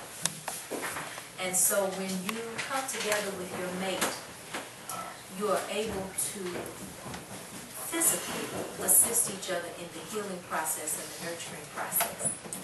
So let's say, for instance, and I do have some pictures of the sexual reflexology points in here. So let's say, for instance, if your mate has a back issue, okay, then when you look at the depth of penetration, okay, when you look at the, so you have within the penis the upper, middle, and lower. And then you have also in the vagina nerve endings that are considered upper, middle, and lower, okay? And so when it comes to the sexual healing process, you will concentrate the depth of penetration in those areas. And I hope that you're able to follow me, okay? I'm going to turn to and see if I can just flash this around. Okay. And you're able to, there it is right there. So you have the different areas of the penis and the vagina. So depending on how far the penis goes up into the vagina, let's say for instance if your mate is having issues with the heart, then you will be focusing on the middle area in terms of the depth of penetration. I also explained the amount of strokes that are needed to help in the healing process, okay? And I have used sexual healing for my own healing in the past. When I time travel, you know, because when you fly in a plane in 10 hours to what should naturally take you months to do, okay? Because literally when you go from one continent to another, you're time traveling, okay? So sometimes when I time travel, when I first started doing it, I would get congestion. And I think that was probably from being in that capsulated plane for 10 hours, okay? And so then my body had to get readjusted to breathing fresh air, you know, being out of that concentrated environment. So what I would do is whenever those would come, I would tell my divine reflection, you know, I need some sexual healing. I feel this congestion coming on. I don't want to feel it because it's uncomfortable. Now, you know, it's a body's cleansing process, so it's not bad. So anyway, we would assume the missionary position, okay? And during that position, you would actually work up a sweat to where your body sweats and where his body sweats. And when I tell you, if I feel it coming on and I do that sexual healing, it's over with the next day. I feel absolutely nothing. It totally clears my whole body, okay? So sexual healing is real. It can heal the back. It can heal the lungs if a person is having lung issues. It can heal headaches, okay? It can heal the digestive system, okay? By focusing on those concentrated areas on the penis and within the vagina as well. And I also give you some sexual healing positions. Also, in terms of basics, now there are 101 books on sexual healing positions. So if that is something that you are interested in for you and your mate, so that you don't ever have to be sick, okay? You catch it before it even happens, okay? Or if you're dealing with something and you want to add that powerful sexual energy to your healing process, then I definitely recommend that you get one of those books with the extensive sexual healing positions. One of the authors that I highly recommend is Tak Chia. M-A-N, Tak, T-A-K, Chia, like chia seed. Okay? So those sexual healing positions are also very good. And I'm going to speak very briefly, and then I'm going to close to the brothers, because I always like brothers to know how they should have their bodies in alignment with natural rhythms of the earth. Okay? Most men don't know about the 3-day rule. Anybody know about the 3-day rule for men in terms of your natural rhythms with Mother Earth? Okay. All right. The 3-day rule is this. Once a man ejaculates, let's say he hasn't been with his mate for a week or two, okay? And they get together and he ejaculates. Well, that ejaculation is probably very strong and powerful, okay?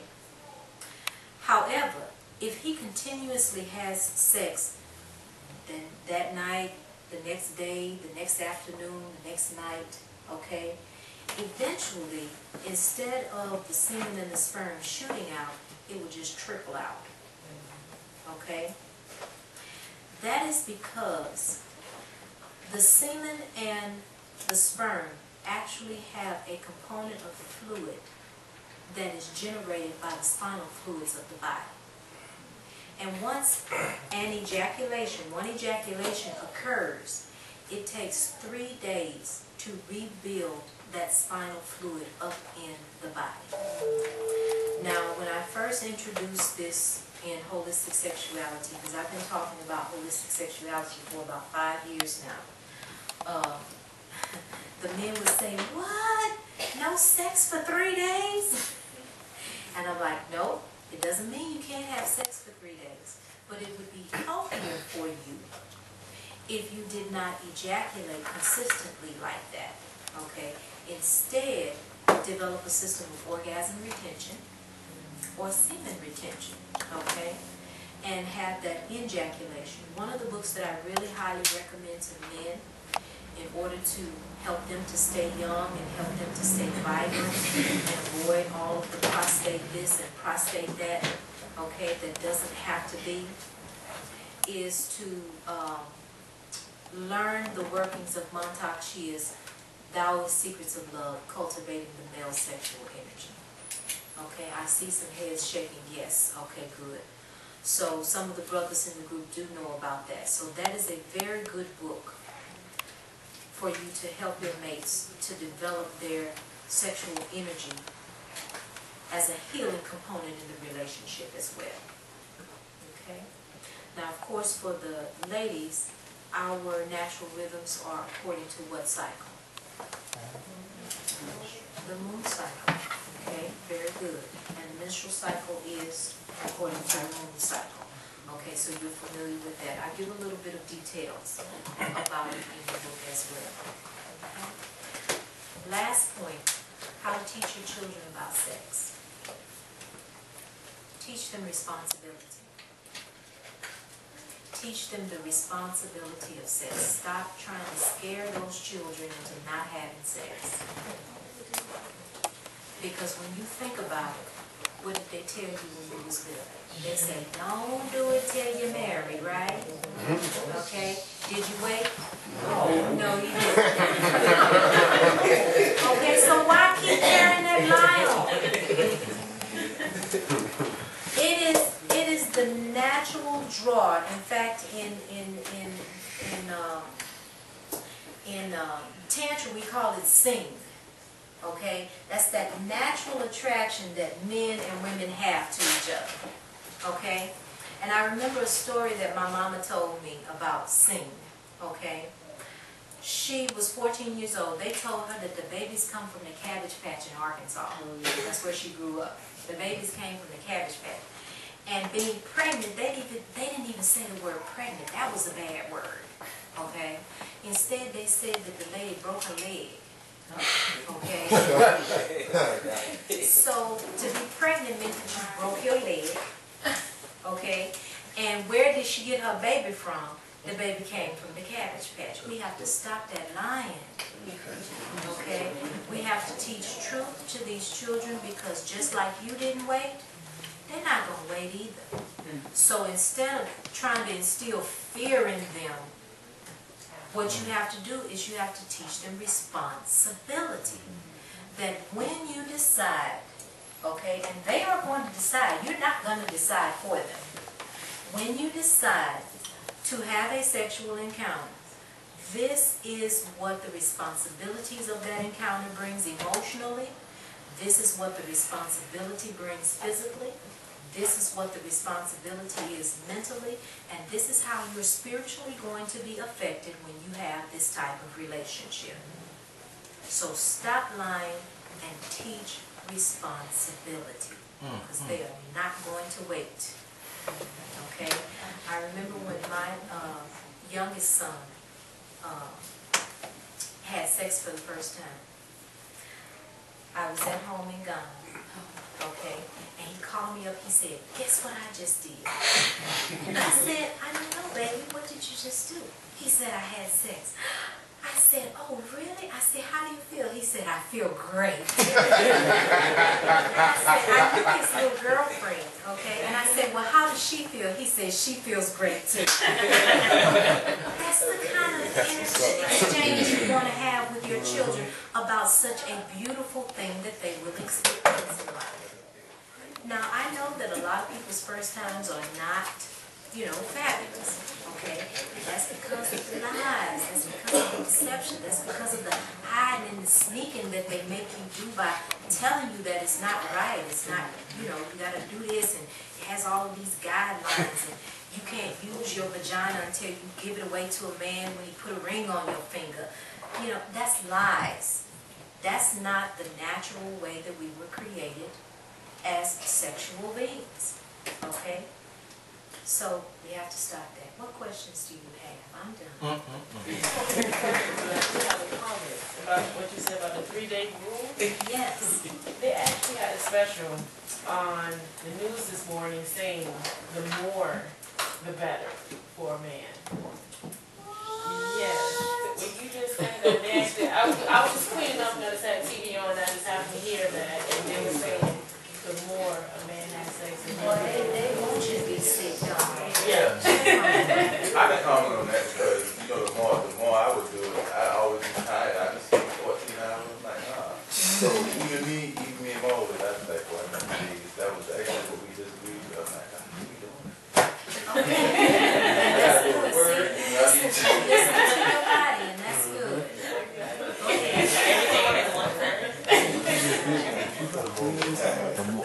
Go Oh, Yes. Nah, man. Question. Yes, ma'am. Are there any type of herbs or any type of herbs that we can take to supplements that we can take to rejuvenate that fluid, that spinal fluid that we are lacking? You just need to eat right. Your body does. Your body takes care of it if you nourish it. To speed it up.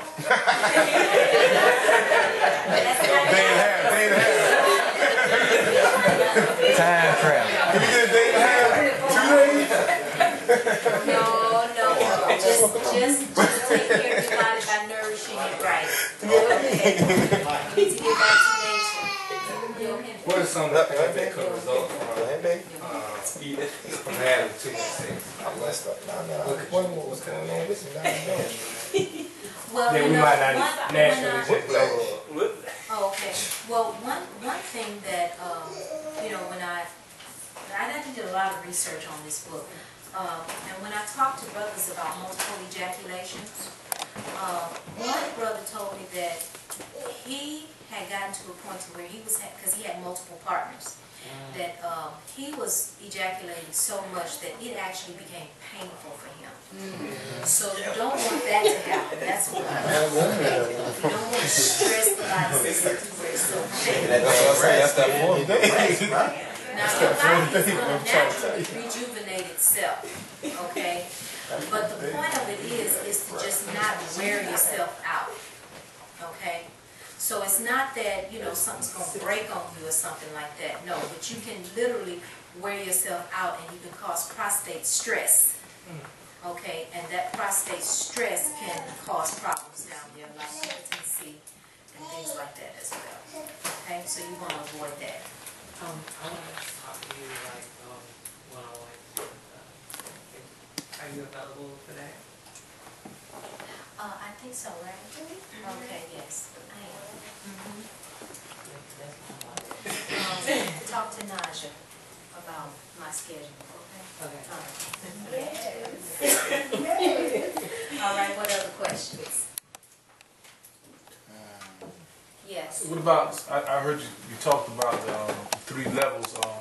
What about women that have had, the Europeans convince women to have these surgeries and they get hysterectomies and stuff like that. What's your opinion on that and dealing with that? And if they did it, how do they correct themselves? Well, what they would have to do is, the body remembers everything. Yeah. So even if the womb has been taken out, the mental body of the womb still exists in the womb. The spiritual body of the womb still exists in the womb. And the emotional body of the womb, the only thing about it is the physical body is not there anymore. Okay? So she still needs to nurture those different aspects of her womb. And that's a whole nother lesson if we were to get into how the woman should nourish herself through the womb. Okay? However, I know that sometimes, hormones can get thrown off when a woman has that hysterectomy, but she should know that even though the womb is not there, her body is still in alignment with the natural rhythms of Mother Nature. Okay? So she should still continue to nourish herself as if that womb was actually still there. That's what I would recommend. Okay? Yes. You was talking about your granddaughter and how you found out how her life read. How do I do that? Who are the diviners in the community? Who does life readings? Through oracle, divination? Are there any diviners? I know some people through Orisha. No, we haven't. The villages in South Carolina, and then there's where's the barber? Barber's not here. We have a barber out that usually comes in here some of the time, and he's starting to try to develop the community here, so we'll probably be able to. Make sure he does a life reading component and let everybody know about it. So yeah, there are diviners in all of our communities. Okay, so find your diviner in your community, and if that system is one that you're comfortable with, then yes. But I do life balancing readings, and my website is Dr.Akua.com. And you can go on there and request a life balancing reading for your children or for yourself.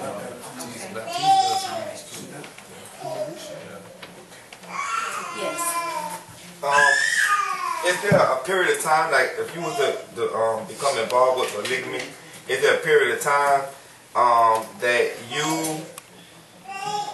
your main mate and whatever other mates that might come into play and have a polygamous relationship? Is there a certain amount of time that you should be around each other before you engage in the next level, which is the sexual level of that relationship? However much time it takes for you to master monogamy. So once you have total responsibility, you can communicate how I talked about communicating. Yes, ma'am. You're not hiding anything. You're in full support of each other's purpose and y'all are living that. Then you can think about bringing somebody else in. When you bring the other person in, I was wondering, is it like a certain amount of time before you bridge that gap? I was like, after you bring the person in, can you just go from right there, or is it like a certain amount of time of building that should go on between all of you before you go to that next level? Oh, absolutely. And the first wife should be in on choosing the second wife, because the first question that I have people who are considering polygamy to ask is, what value does this woman bring to our family structure? Because we've already perfected our family structure. It's how we want it to be. It's flowing the way we need it. We're growing. Now, what value does this person have that's going to maintain the equilibrium of what we've already established? And so if you having problems with your first mate, it's definitely not time for a second one. Okay? So again, that time is relative. It just depends on the emotional, mental, spiritual maturity of the couple that's considering polygamy. And it has to be, the consideration of polygamy has to be a couple thing. It's not just the man thinking it. All right. Okay? Right. All right. What other questions? What's your question? You want me to come? Yes. The female that is wanted all the time, like, do they have a problem with something? No, you know.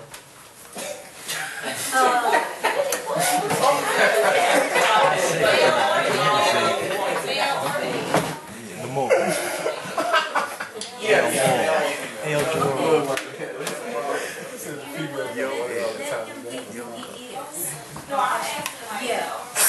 So he said the girl that wanted all the time, does she have a problem? Yes, she does. Yeah, because relationships don't work for me, man. Exactly. I mean, it ain't And like. the thing about it, she has a form of what we would consider emotional insecurity. Okay?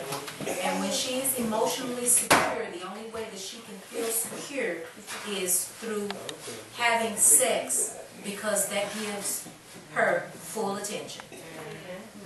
Okay, so yes, she does have a problem. And she needs counseling. So you're gonna have to take her to counseling right away.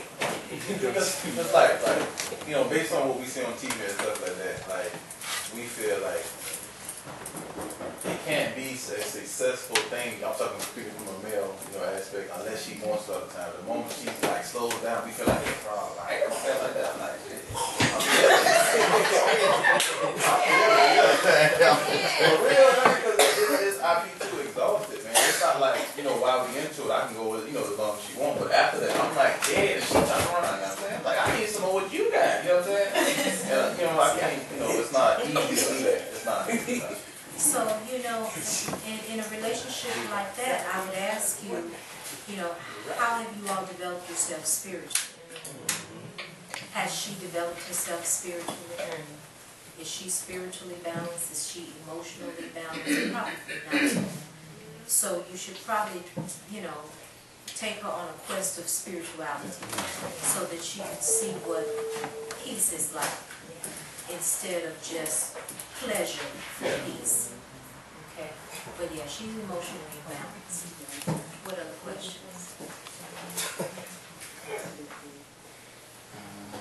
I just want to say thank you. Okay, question in the back? I said I just want to say thank you. Okay. I do have a question. What would be the main components in having astral sex, not physical sex, but astral sex?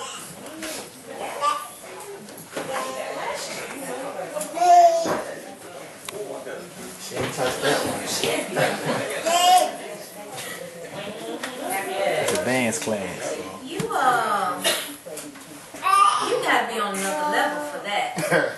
I mean, just to even understand that. Okay? In terms of, okay, astral sex. Does everybody know what he's talking about? Yeah. Okay, tell them what you're talking about. When you talk Astral about sex is when you get deep into your meditation and you physically leave your body, your spirit leaves your body, but that other person has to spiritually leave their body also, and y'all meet in another realm and have astral sex. That's what that is. Now, how many people know about that?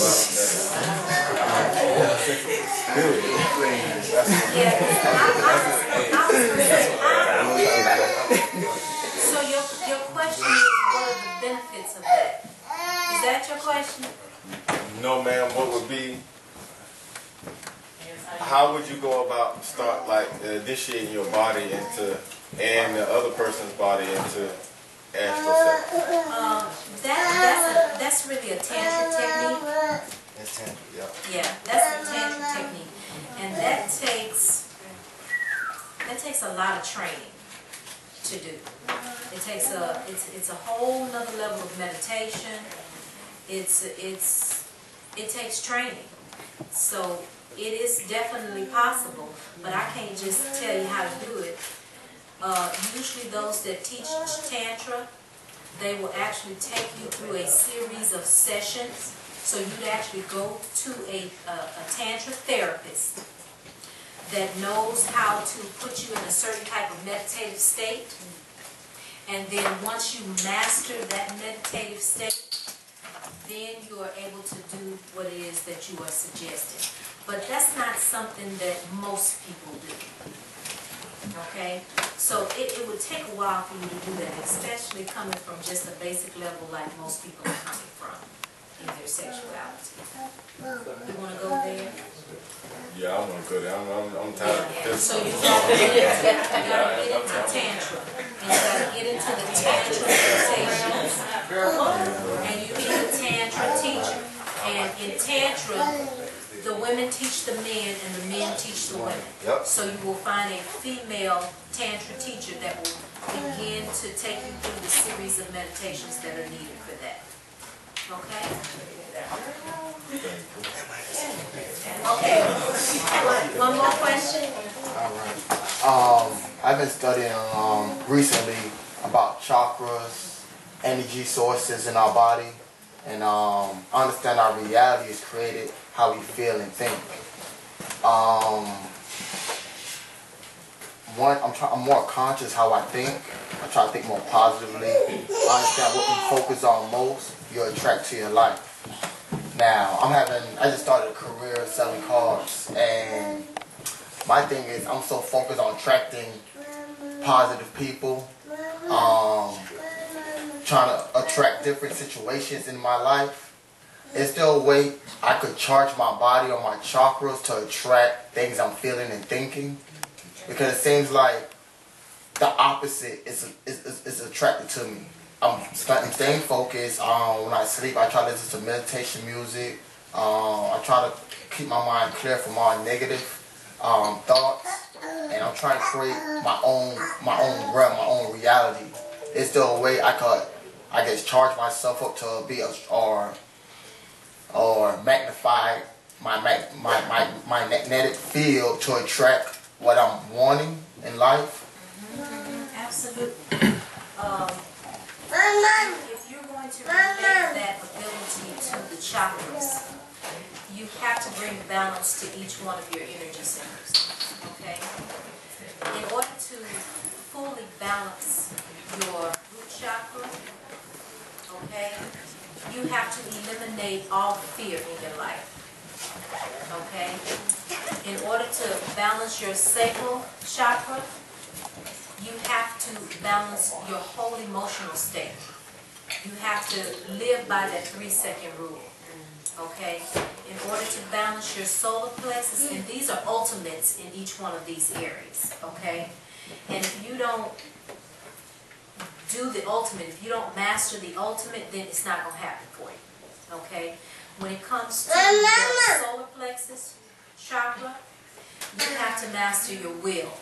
Okay? Meaning whatever your first mind, whatever your heart tells you to do, regardless of what other people are doing or saying or whatever, that you follow that intuition that you have. Okay? When it comes to the heart chakra, that's where you relate to everything and everyone with the unconditional. Okay? When it comes to the throat chakra, the only words that come out of your mouth is truth. Okay? When it comes to the third eye, this is where you begin to live according to your inner wisdom. Meaning it doesn't matter what books say, it doesn't matter what anybody says. Any problem or situation that comes up, your automatic wisdom comes out to give you the solution to the problem. Okay? And then when you master the crown, this is where you levitate, okay? Okay? This is where everything that you do is according to your divine purpose. Okay? And so when you master that crown chakra, this is living in total unity with everything that exists. Okay? And you have that perfect peace. And nothing upsets you. And nothing, it is like being... God. Yes, absolutely. Okay. So once you get all of those areas together in life, then as you master, and you got to start at the bottom, so you got to eliminate all fear in your life. You can't be scared of nothing. Okay? Nothing at all. Anything that brings you fear, you have to say, okay, that's the Creator talking to me. What am I learning from this? Okay? Because the only reason why you're scared is because you don't know something. Okay? So again, intuitive that knowledge. So that's how you do it. You can master that if you want to relate and attract according to your energy centers. Yes. What is that called? Your chakras. C-H-A-K-R-A.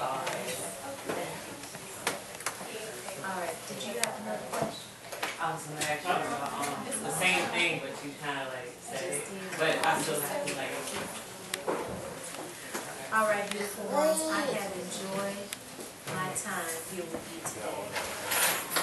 You are, and I'm going to salute you. You are divine. You are special. You are light, love, and the Creator's manifestation in physical form. And from this day forward, I want you to live life like you know you are. Ashe.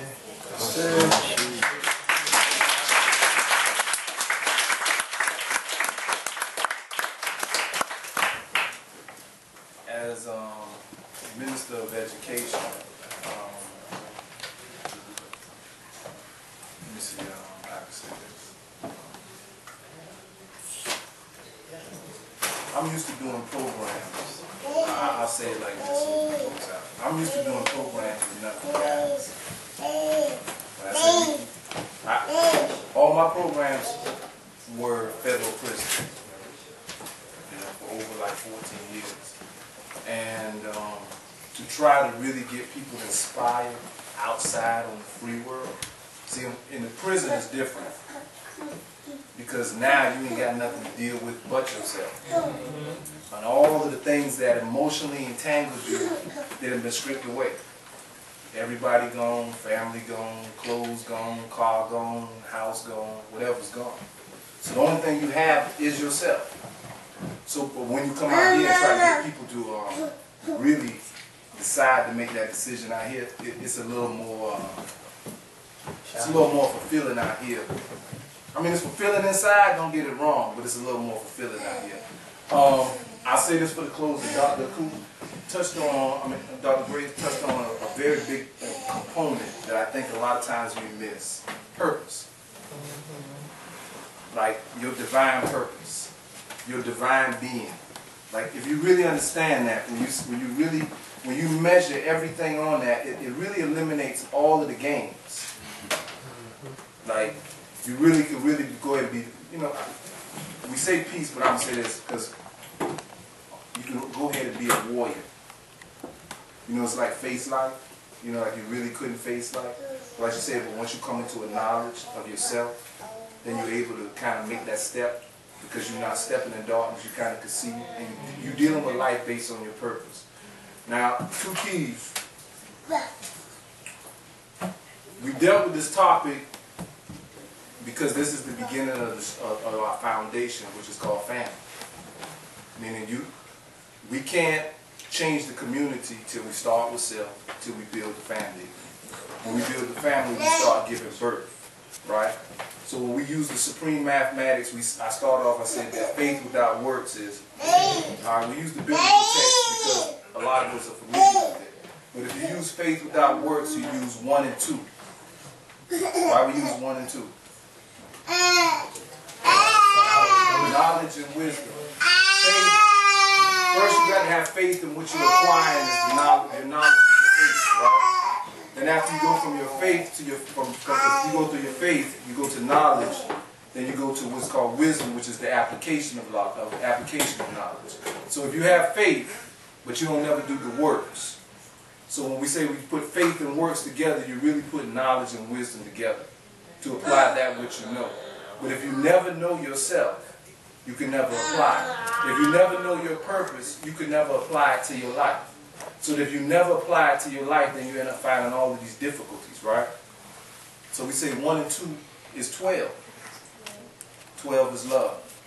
So the beginning of our mantra, when you come in Black Science, we always open up and we say love, life, life, liberation. The Creator so loved that there became life.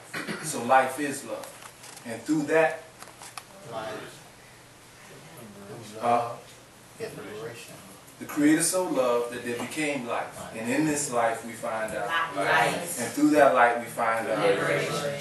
So now you obtain some light tonight to acquire you some liberation from some of the darkness and the turmoils that have bothered you in your life. Hopefully you'll take the knowledge and then start to apply it. Because if you take this knowledge and you never apply it, then it never became the love of your life. Right. So if you say you love this information, then you'll take the knowledge that you've acquired and you'll apply it. That's the beginning of our healing. That's the beginning of our whole healing, is getting the knowledge. You get the knowledge, then you apply it. We're gonna get you to come back, right? I say, because I think a few of the people really want to do a lot of personal counseling questions. All right, so we're gonna try to set up another event where I don't know how we're gonna do this. How can we do this? That we could set up where. Well, you know, one thing I said, I was tell the sisters about is the organization that I represent is called a Life Institute. And every year we do an online women's rights and passage called the Sacred Dust. You all have women's rights and passages. We're really not Trying to get you set up. Right, facility.